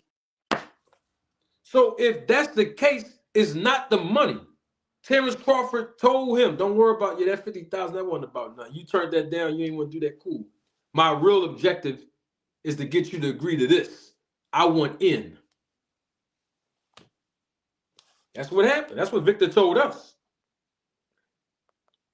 Double salute to my guy as the air fryer is on 500 degrees. Mr. Greg Quarterbaum, thank you for your contribution and your support to the channel. Gregory Quarterbaum says, Manager Marty, good afternoon, and all the chat. What's good, nephew? D-Town, where you been? Yes, I gave my blood to Kaiser when I got my snack supplements. But Victor Conti did not require Mr. Greg to do this. Mr. Greg is an older man, and he was doing this as a prerequisite to make sure that his body was right to endure whatever the supplements were that he purchased online. And Mr. Greg already told us that several times on a panel. That's why I'm repeating what he said for some of you that don't know what Mr. Greg is talking about. Now Centrell told me to show the pictures again, and I certainly am, and I'm glad that you said that. Let's go back to Lex Luger again. Bam! That's Lex Luger. I want to impress it on your memory if you're just joining us live in living color. That Lex Luger. Look at his physique. Okay, boom. Now you got that in your memory now, right? Okay, great. Now, I'm going to get that off your head. We're going to come back to Lex Luger and his physique. Bam. This is right. This is Brian Mendoza. This is pre-snack. This is before Brian Mendoza went to Victor Conti and he did not have a snack logo on his trunks in this fight. This is Brian Mendoza at the weigh-in when he was preparing to fight Sebastian Fundora and he knocked him out with one punch. Bam. That's him after he gets with the snack program with Victor Conti. This Devin Haney right here, y'all. This him. That's Devin Haney. Now that's Devin Haney right there in the Mayweather gym years ago. Nobody can refute this image because you see Mayweather TMT name on the mirror in your background. You see that? This is before he went to the snack program at Victor Conti. Now let's look at what Devin Haney look like now. Bam, first transformation, snack program. Second and third transformation, bam, snack program. Bam, snack program. Huh? Now let's go back to that Lex Luger picture. Bam, look at Lex Luger. Look at Lex Luger physique. Look at his obliques. You see it? Now let's look at Caleb Plant. Bam, snack program, obliques, his physique. Look familiar, doesn't it? Go back to Lex Luger. Okay, now you see Lex Luger again. Let's go to Brian Mendoza again. Bam, look at his physique and his obliques. Let's go back to Lex Luger. Okay, let's go back to Devin Haney. Bam, snack program. Look at his physique and his obliques. Don't get mad at us. This is just observation. He was not 17 years old in the Mayweather gym in that picture, Flyer Frequency. I already got the proof, and I'm glad you tried to bring that up. I got evidence on that. I know exactly what date that picture was taken and published. There's nothing you can do, Flyer Frequency, and the rest of you Devin Haney and Bill Haney fans and content creators that's trying to, y'all, there's nothing y'all can do. And just because you said that, now you're going to make me put Lex Luger up there again. Bam, bam, bam, bam, bam, bam, bam. Yeah, yeah. Take that. Take that. That's Lex Luger. Caleb Plant, snap. Huh? Take that. Bam, that's Lex Luger again. Brian Mendoza, snack. Bam. That Lex Luger again. Devin Haney, snack. Bam. Ooh, they body look good. You hear me? Yeah. Ooh, detail. All I'm saying is Ryan Garcia needs to stand 10 toes down. Don't let nobody trick him out of his spot. If he's that suspicious, like he keeps saying he is, in live interviews, through dialogue, and social media posts of VADA testing, he needs to stand on the square and don't let nobody pay him to accept a fight if he's that suspicious of VADA, if he's that suspicious of Bill Haney, and if he's that suspicious of Victor Conte. He's got to stand 10 toes down like a man of integrity and character. And if he don't, he's going to lose a lot of respect, whether he win against Devin Haney in these rematches or not. When you say something in the public, you got to stand on it as a man. Go get USADA like you said you was, Ryan. Or you're going to get paid to play the game. That's all I'm saying. I mean, he can even you know put out there that he want to use USADA, but you know Devin Haney's side, you know whoever the case is, they like no, we want you to deal with VADA, not USADA. He can put that information out, you know, and say, look, I want to make the fight, but they making it hard on me. I don't trust VADA due to Victor Conte, so I want to use USADA. And I told them that, and they saying no. So it's not like I don't want to fight Devin Haney. It's just that I stands on principles, and I want to deal with somebody that's trustworthy or more trustworthy in Ryan Garcia eyes due to the fact that Victor Conte has some kind of dealings with them. I mean, he say he don't, but for some reason he's real close with them. He knows a whole lot about them. You know, I don't know, but I mean, maybe Ryan Garcia, you know, in his heart feels that I don't want to deal with them, but I'm gonna go ahead and whoop this dude anyway. But if Victor Conte has some kind of dealing with VADA, I mean, like you just said, they might find out that and just say that he's cheating anyway, even though he ain't cheating. I mean, people was accusing Ryan Garcia the reason why he was suspended because he was cheating, but he wasn't suspended because he was cheating. He was suspended because he didn't give the proper information on the supplements that he used. But I don't know. I mean, it's wishy-washy anyway, so I don't know. That's all I had to say.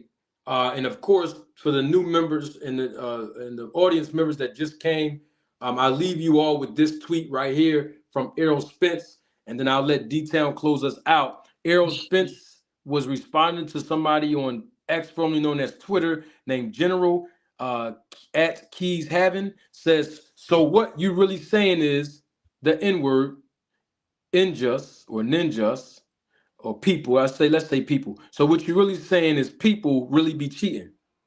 He said that to Errol Spence. Errol Spence responded at the top of your screen. It says, I don't know for sure, but I think so. So even Errol Spence is admitting that he believes that people are cheating in the sport of boxing. At the bottom of your screen, Errol Spence also said, I really could be training, taking PEDs, juiced up for 2 years, taper off, and kill someone. Because there's nothing in place to protect these boxers, especially if you're not an elite fighter. They don't give a care or a darn about you. He didn't say that he was taking PEDs and juiced up for 2 years. He was just using it as a reference from what I can observe in this tweet that basically anybody can just cheat and then taper off, and you can damage the fighter in the ring by doing so without getting caught, because if you're not an elite fighter, nobody's going to question you or care about what you're doing. And you can actually get away with it. The real anti-doping experts The real anti-doping advocates are the two men that you see on your screen right now. We are anti-doping advocates. Me and D-Town Boxing, and I'm sure there's other guys like Crown Jewel Boxing as well, and others. But at the same time, we got to keep it all the way real.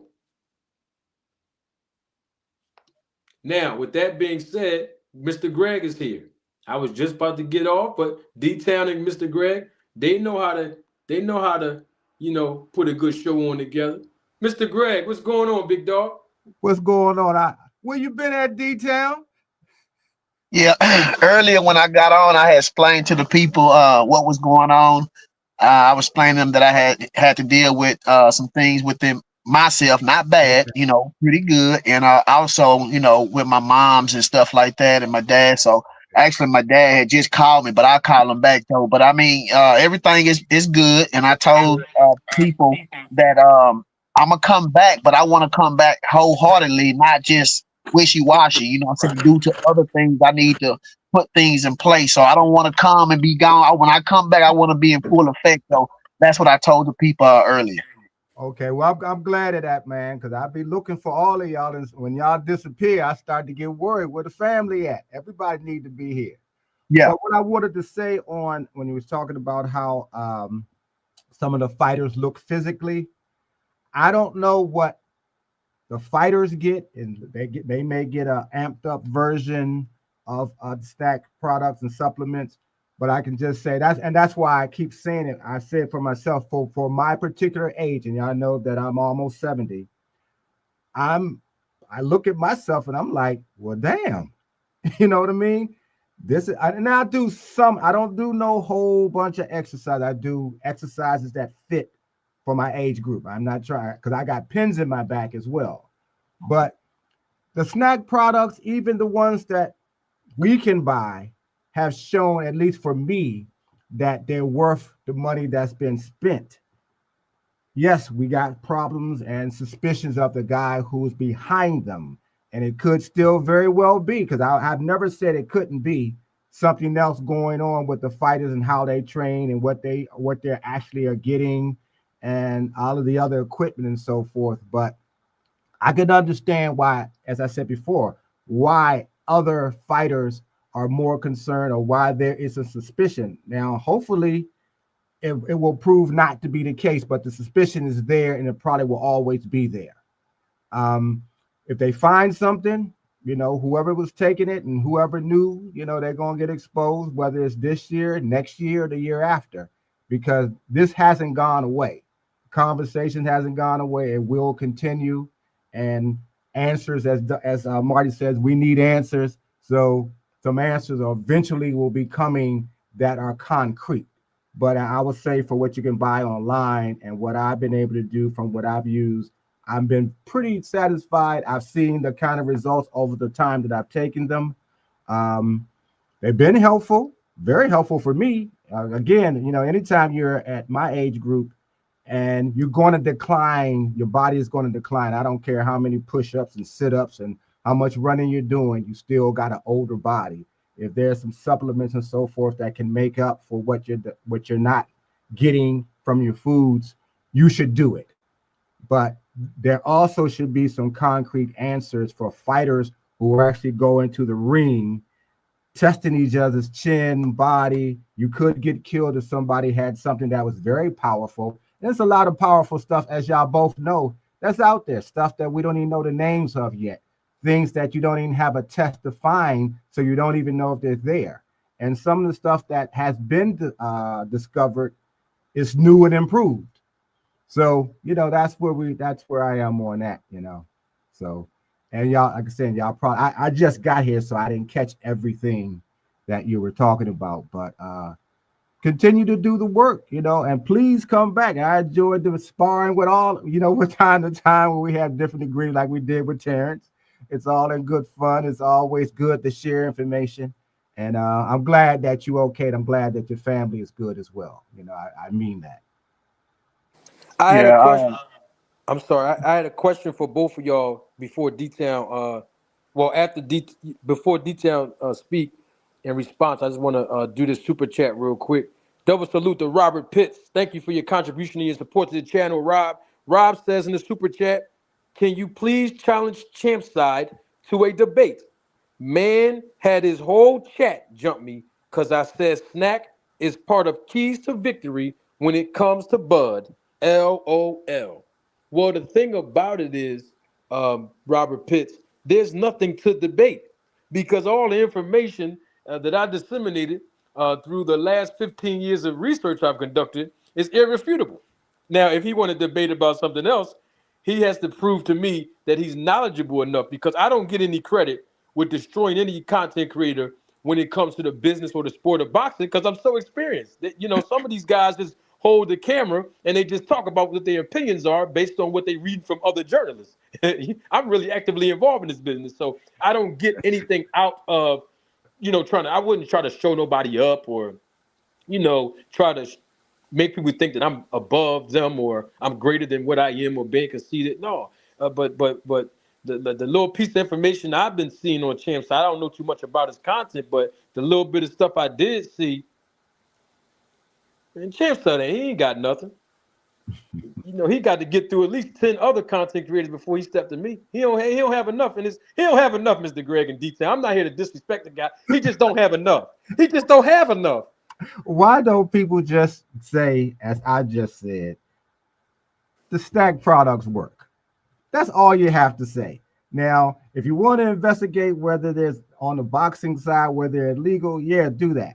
But all you got to do is say the snap products work. Just like you say, I got the greatest. If I had Eddie Futch, for instance, and Snack, had the skills of Ray Leonard, had a strength and conditioning coach like Maxie Shieldstone, all of them would be the keys to my victory. So if you're eating well, you're taking supplements that are legal. All of that's the keys to the victory. There's no need to be argued and fussing and people jumping on you and saying you're applying that the cheating is unnecessary. Just say this is what's going on, and if you find that one of these things is not legal, I'll get called on it sooner or later if I'm a fighter and if I get banned or whatever. But I think people just have enjoyed arguing, and I've seen that not just in the boxing channel but other channels as well. I think people just genuinely have enjoyed being behind the keyboards, arguing, calling people names sometimes and starting stuff because that's what goes viral. So that's all that really is, from my point of view, at least. And what it is too, Mr. Greg and D-Town and Rob Pitts and everybody else, they won't say my name. See, Champside is one of the ones, he sneak disses me. People know that he's talking about me when he says fake manager and always trying to roll the tape. People know he's referring to me, but he won't say my name. Bill Haney, when he says manager at Walmart, manager at Target, but he won't say my name. Victor Conti saying Captain Clickbait, I'm a homeless musician.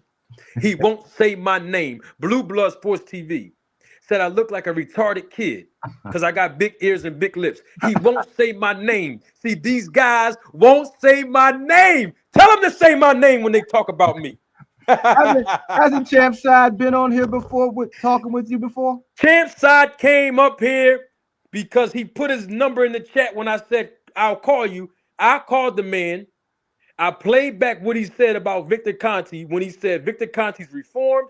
Victor Conti's a changed man. Victor Conti's on the other side of the law. He's a good guy. Mm-hmm. I asked Champside, what did you mean by that? And how do you know if Victor Conti's doing the same behavior patterns that he did 25 years ago with the Baco scandal?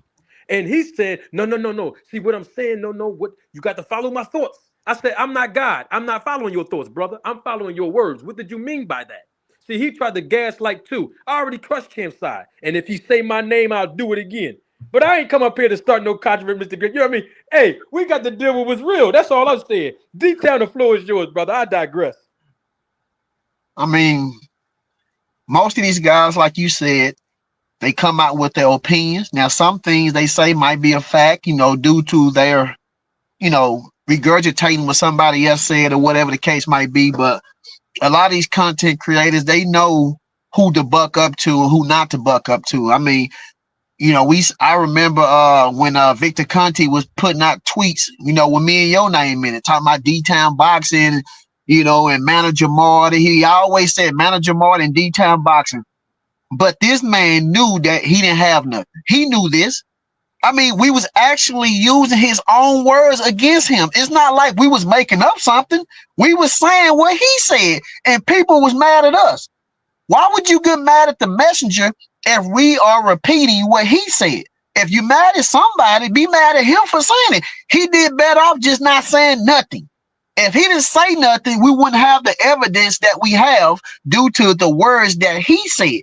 He the one came out and explained what certain fighters you need to look into because they dealing with certain, you know, people, or look at certain things fighter do that proves that they're cheating, and then the exact same things we saw in some of the fighters that he had. So he the one pointed out these things, and we used them due to, you know, things that he had brought out. We used that same scenario, used it to his fighters, and actually what the commentator said, because he was talking about Pacquiao and everybody else, that if they don't get tired in the second part of the fight or whatever, you know, then they mean that they using something illegal. Then when it came out and said, the commentator said that Victor Conte said that Demetrius Andrade won't get tired in the second half of the fight. We the same stuff he said, we put it with what he did, and people mad at us. So we ain't the ones who making up nothing. We just bringing the awareness to the people, just like Errol Spence.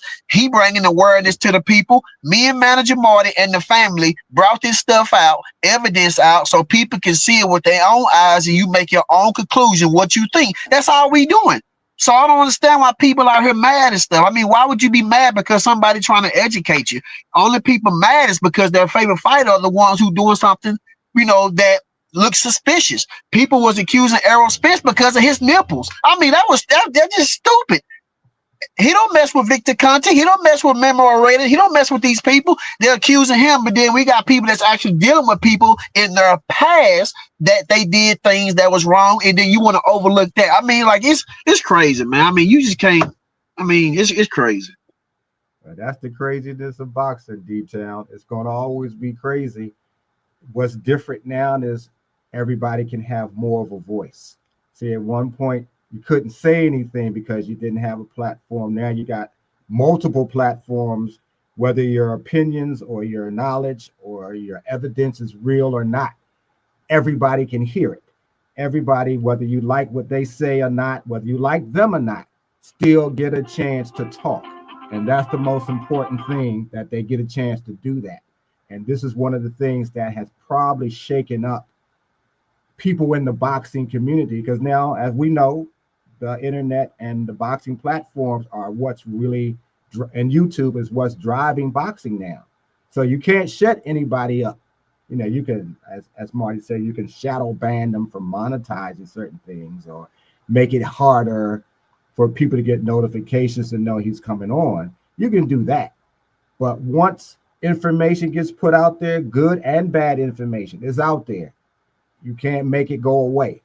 So that's why I think that's why you have somebody like Bill Haney finding platforms that are favorable to him so he can get his message out. And of course, for those content creators who have him on, this is a good catch for them to have somebody that's in the realm of boxing at the management or training level to come on their platform.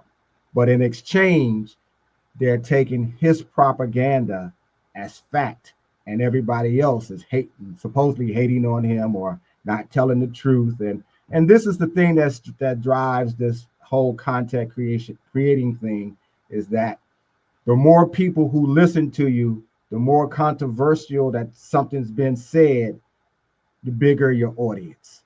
So people who want truth, or at least want to listen to all that's out there, gonna listen and form their own opinion, because we all have our own opinion. And that's the great thing that's democratized YouTube now. Everybody gets a chance to talk and talk about what they know, and use their intelligence and use their information. And this is a good thing for all of us. So, I mean, when somebody show you facts, somebody show you receipts, you know, not just their opinions, not just something that somebody said. I mean, once a person been proven wrong many times by the words that they say, then people need to dive into what they saying a little bit more just to see if they're telling the truth or not. You could go and research this and line it up with what he's saying or what that person saying to see if they're telling the truth. You know, once a person is a liar, majority of the time he will be a liar. You know what I'm saying? And I understand that some of these people just, you know, they're taking it wrong with it because it's their favorite fighter. I mean, that's what that is. But you know, me personally, if somebody can show me facts, show me receipts, I appreciate that channel. I appreciate those people for doing their due diligence and just sit right here and give me real results, real information, real facts. You know, and you have to cleave hold to channels like that because there's a lot of channels out here that just giving their opinions. You know, giving what they think and what they feel instead of giving hardcore facts. So you gotta, you know, kind of shy away from those channels unless if you like arguing, like you said, you like arguing and bickering. Me, I like facts, and I'm gonna cleave to that more than anything else. Well, we know what we do over here. Everybody gets a chance to express themselves. You get some facts, you get some information, you get some knowledge, you get educated. You might not like it. You might not like what you hear about somebody that you favor. You might not like the fact that somebody you favor is looking suspicious. You got to accept that. You got to accept that. I mean, we all know that one of my fighters that I favor has been Terrence, and I understand that there's suspicion about him. Ain't no use arguing and saying, no, it's not. You just have to wait till it's all going to come out. It's whatever it is real or whatever is fake is going to eventually come out. Sometimes it takes a little longer. Sometimes it takes a few years. Still comes out. We've been talking about corruption in boxing. So all kind of things that happens now in boxing that could be lined up with corruption. But people don't always see it. And most of the guys who run boxing would prefer it not be talked about. That ain't happening either. We're going to be talking about all of that. Just like we talking about this, there's going to be some time we're going to be talking about other things that has to do with boxing that they would rather us not do. So keep on doing it. That's all I can say. Keep on doing it. Can't nobody do anything to you or stop you. Quick You hear question. that, Marty? Yes, sir. Quick question for both of y'all, and then I'll let everybody go. Starting with you, D10, and then you, Mr. Greg. Okay. What do you think about, based on what all of us saw on April the 20th, 2024, between Ryan Garcia and Devin Haney?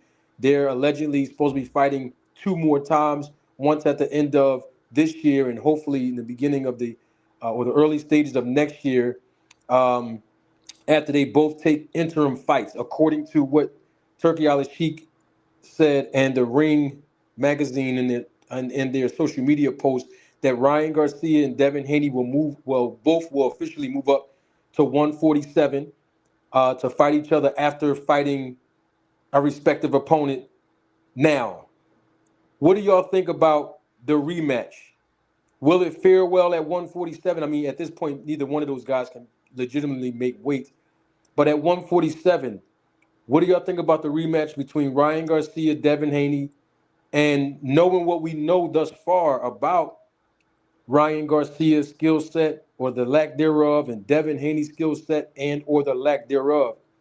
What do y'all think about that fight coming to fruition as a rematch?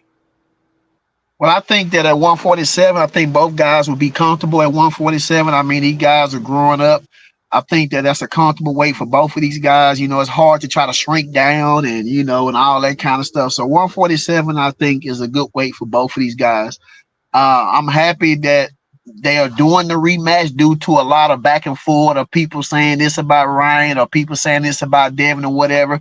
I mean, they just get her done, see what happens in the rematch, and let it happen. Now, do I like some of the stuff that's going on as far as, you know, Ryan Garcia dealing with Vada, knowing that Vada has some kind of dealing with Victor Conte? No.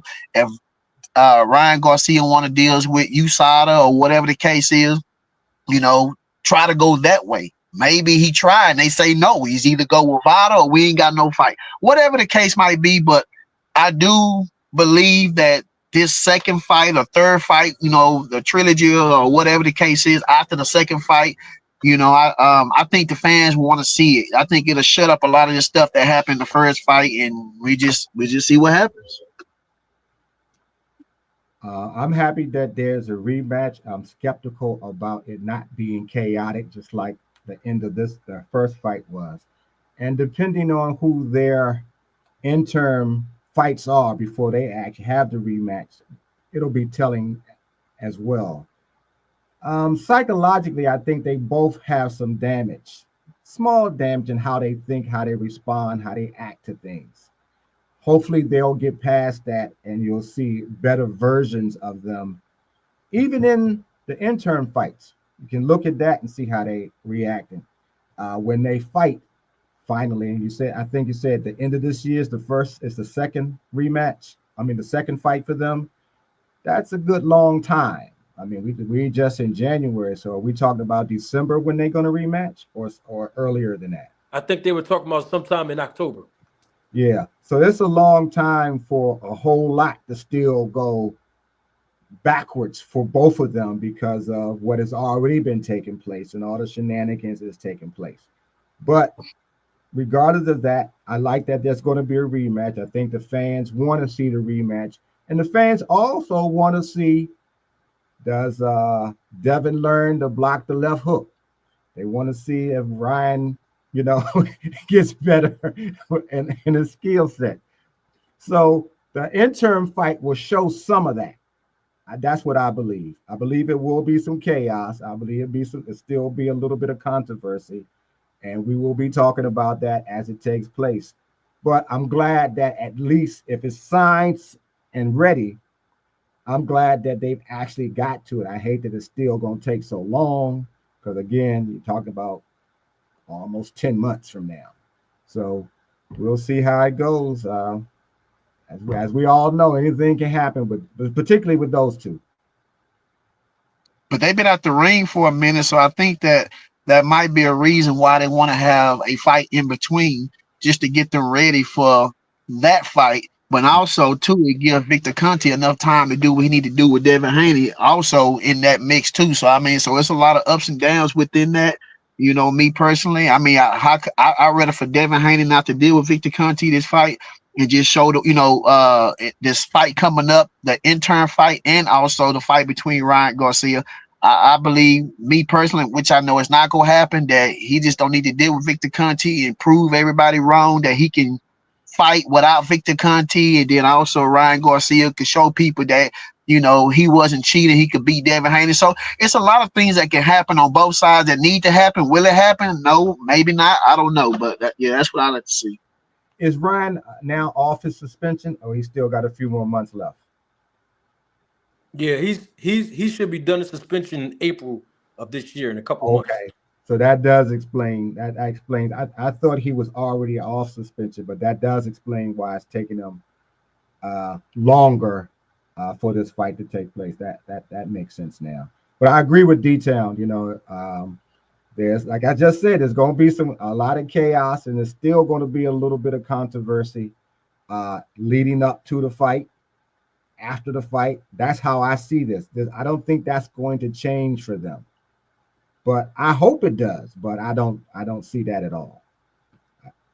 So this is what we'll be talking about, I guess, in April when we see their interim fight. Are those interim fights going to be on the same card, or are they going to co-headline? I mean, That's what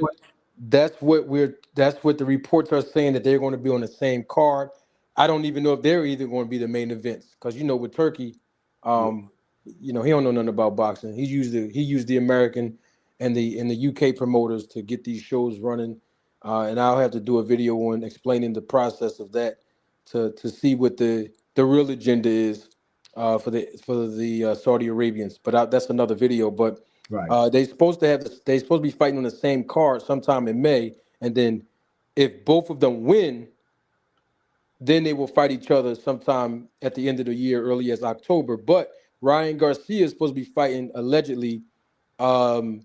He's supposed to be fighting Teofimo Lopez before the rematch with Devin Haney. Really? I mean, I've been seeing that. Did they sign that, or this is I just a think whole bunch Turkey. of I talk? think Turkey Al Sheikh and them definitely put that in writing, from what I've been told. But we shall Okay. see.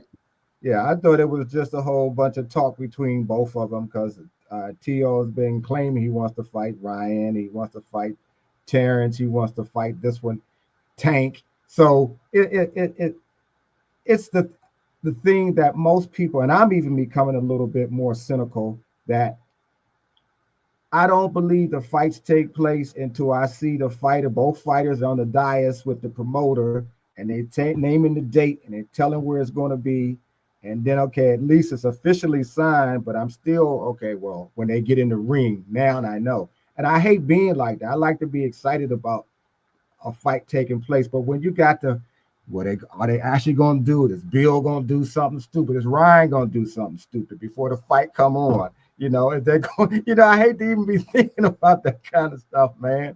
But that's what we got to deal with now. So this is today's boxing.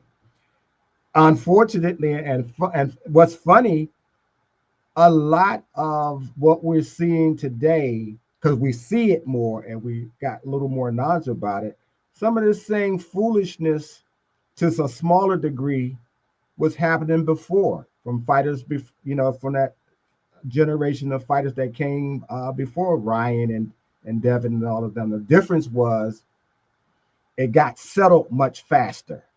So, and then it wasn't publicized. You didn't even know about it. Sometimes you didn't know about the BS that took place until years later. Now we've seen it in real time. So it causes frustration and it drags out the negotiation, and the fight takes longer than take place. I mean, I don't even remember a lot of fighters from the generation before them being on I should say, being on suspensions for a year, 2 years. I know Tyson got in trouble, uh, but he was fighting a lot. So, I mean, that happened. That was a one off. But now you're saying, as we've seen, fighters fighting every 18 months, and then they arguing about this, that, the other before they even fight when they do fight. So it's just a continuation on a different level of what has happened before. I want to say one thing. Maybe Ryan Garcia need to ask, can they implement real random testing, not some fake random testing, real random testing, for this fight for him and Devin Haney. And put that in there if he's gonna have to deal with Vada or USADA or whatever the case might be. So they're already fussing about who's going to do the testing. No, according to reports, Ryan Garcia succumbed to the demands of the Haneys and Victor Conte by going directly to Vada, even though he said that he would never do it again because of his mistrust. I don't know how true that is, but that's just what is being said. But that's already one of the controversial things already, that Ryan's doing something he don't want to do in terms of testing. This is what I mean.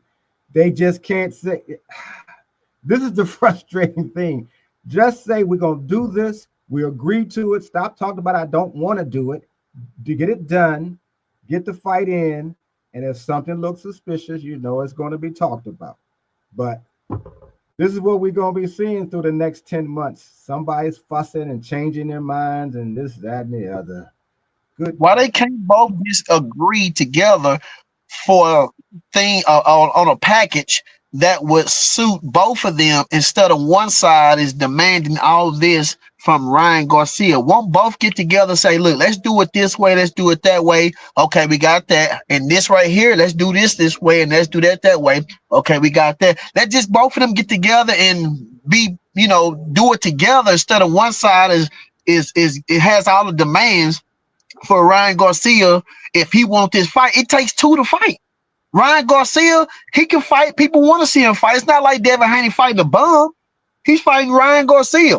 Everybody want to see this fight between Ryan Garcia and Devin Haney to see what happens. So both come together, agree on certain things that need to happen to make this fight happen. That's what I believe that need to happen. And that's if that guy who's from Turkish or whatever is on the side of Devin Haney, and Ryan Garcia got to submit himself to what they say, then I can understand that. But still, Ryan Garcia need to hold up his side and need have some kind of demands. That's what I believe.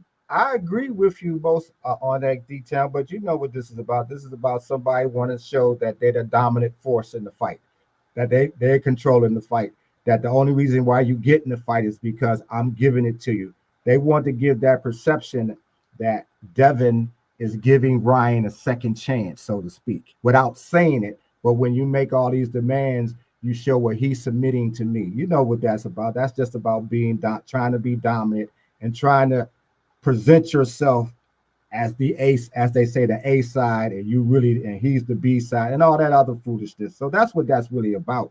Them having control, making demands. That well, I made him do what I wanted him to do, because that does happen in negotiation. Everybody's trying to get one leg up to get the psychological edge, and that's what's going on this.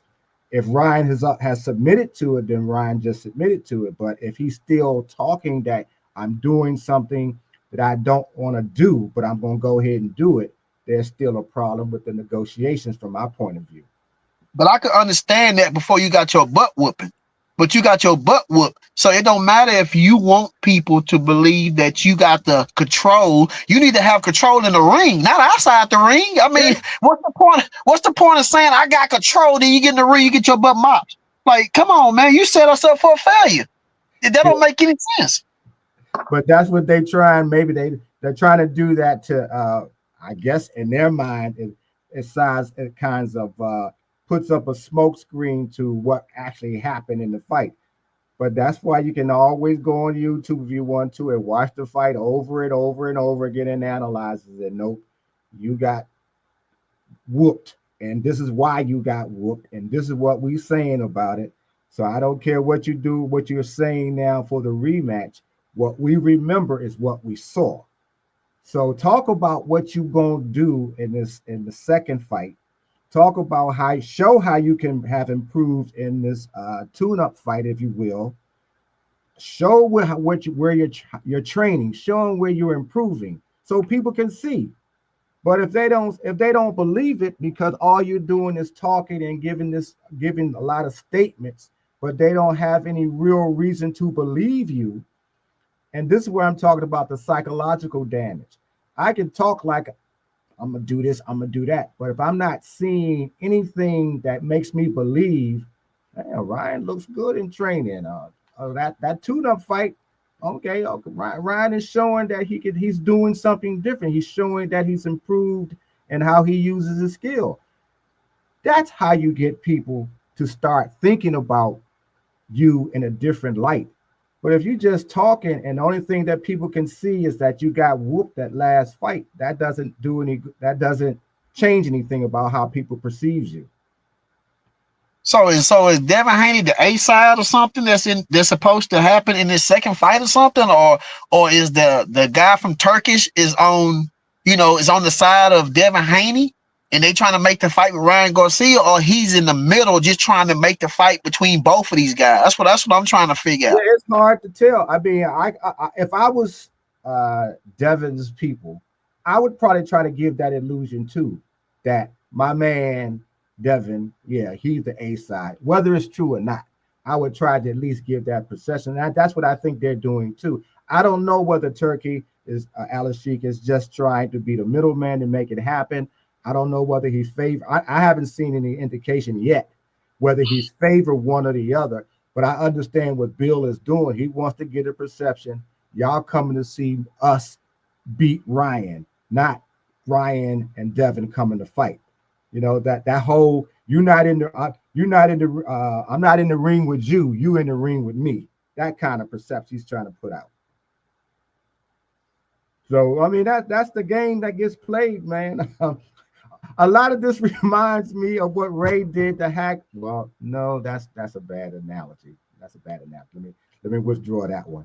But the mind games is what's going on here. I'll say that. But I wanted to know, like, what's really going on, not as far as the mind games. I just want to know, is it mind games and it's not really what they're saying, or Ryan Garcia really have to submit himself to the demands that they have, you know what I'm saying, for him? Like, I really want to know what's really going on. Not just know he say, she say stuff, you know what I'm saying? Because nobody believes Bill Haney and them anyway. So I just wanted to know for myself, is that really going on? Is Devin Haney and then really the A side and Ryan Garcia submitting to them, or that just all talk? That's what I was just saying. Now, isn't the lawsuit, but hasn't he dropped the lawsuit? The Haney's dropped the lawsuit against Ryan.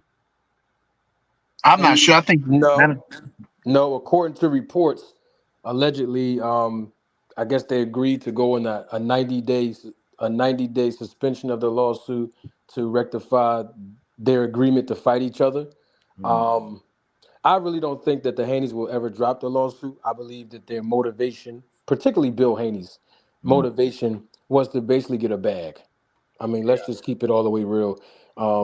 His motivation is to get money. That's it. Yeah.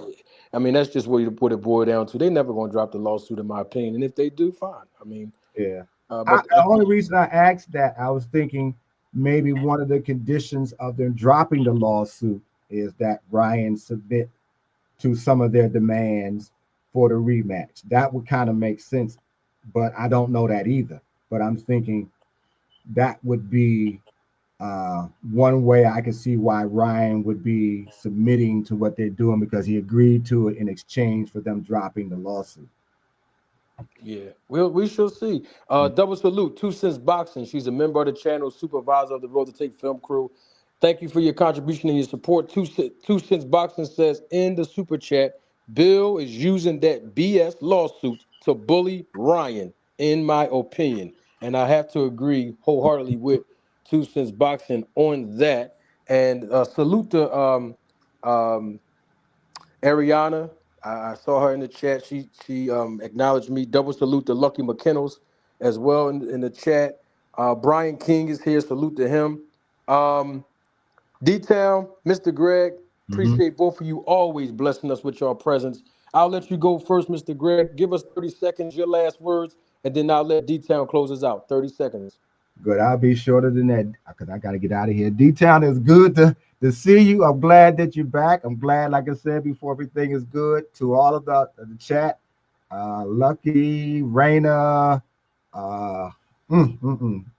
Band Up, everybody who's out there, they're all happy to see you. I know I can see some of the comments, so they're all happy to see you back.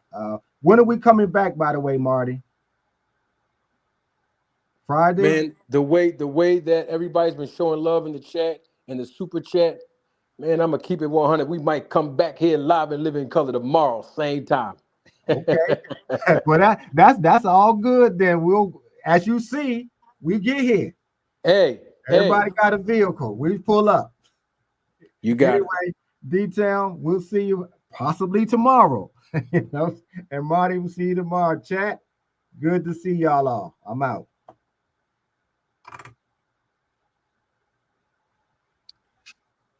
I can't hire you. Okay, here you go. Salute to all the family members that was in the chat today. Salute to every last one of you, my brothers, my sisters. Salute to y'all for still remembering me, you know, because I remember y'all. And, you know, I have to take care of some things that's going on. So I appreciate every last one of y'all for even, you know, still being here, recognizing real, you know what I'm saying? And I never forgot about now one of y'all. I'm eager to come back, make videos and things like that, to enjoy y'all, to read y'all comments and things like that, where we can fellowship together and laugh and cry, whatever the case might be, y'all. So, you know, I'm ready to come back and things like that. So when that time comes, I will be back. So salute to every last one of y'all. Salute to my brother, Manager Marty, for allowing me to jump back on. Me and my brother, we still talk back and forth, you know, behind the scenes and things like that. So family, I appreciate every last one of y'all from the bottom of my heart. Salute to every last one of y'all. Signing out. D-Town Boxing.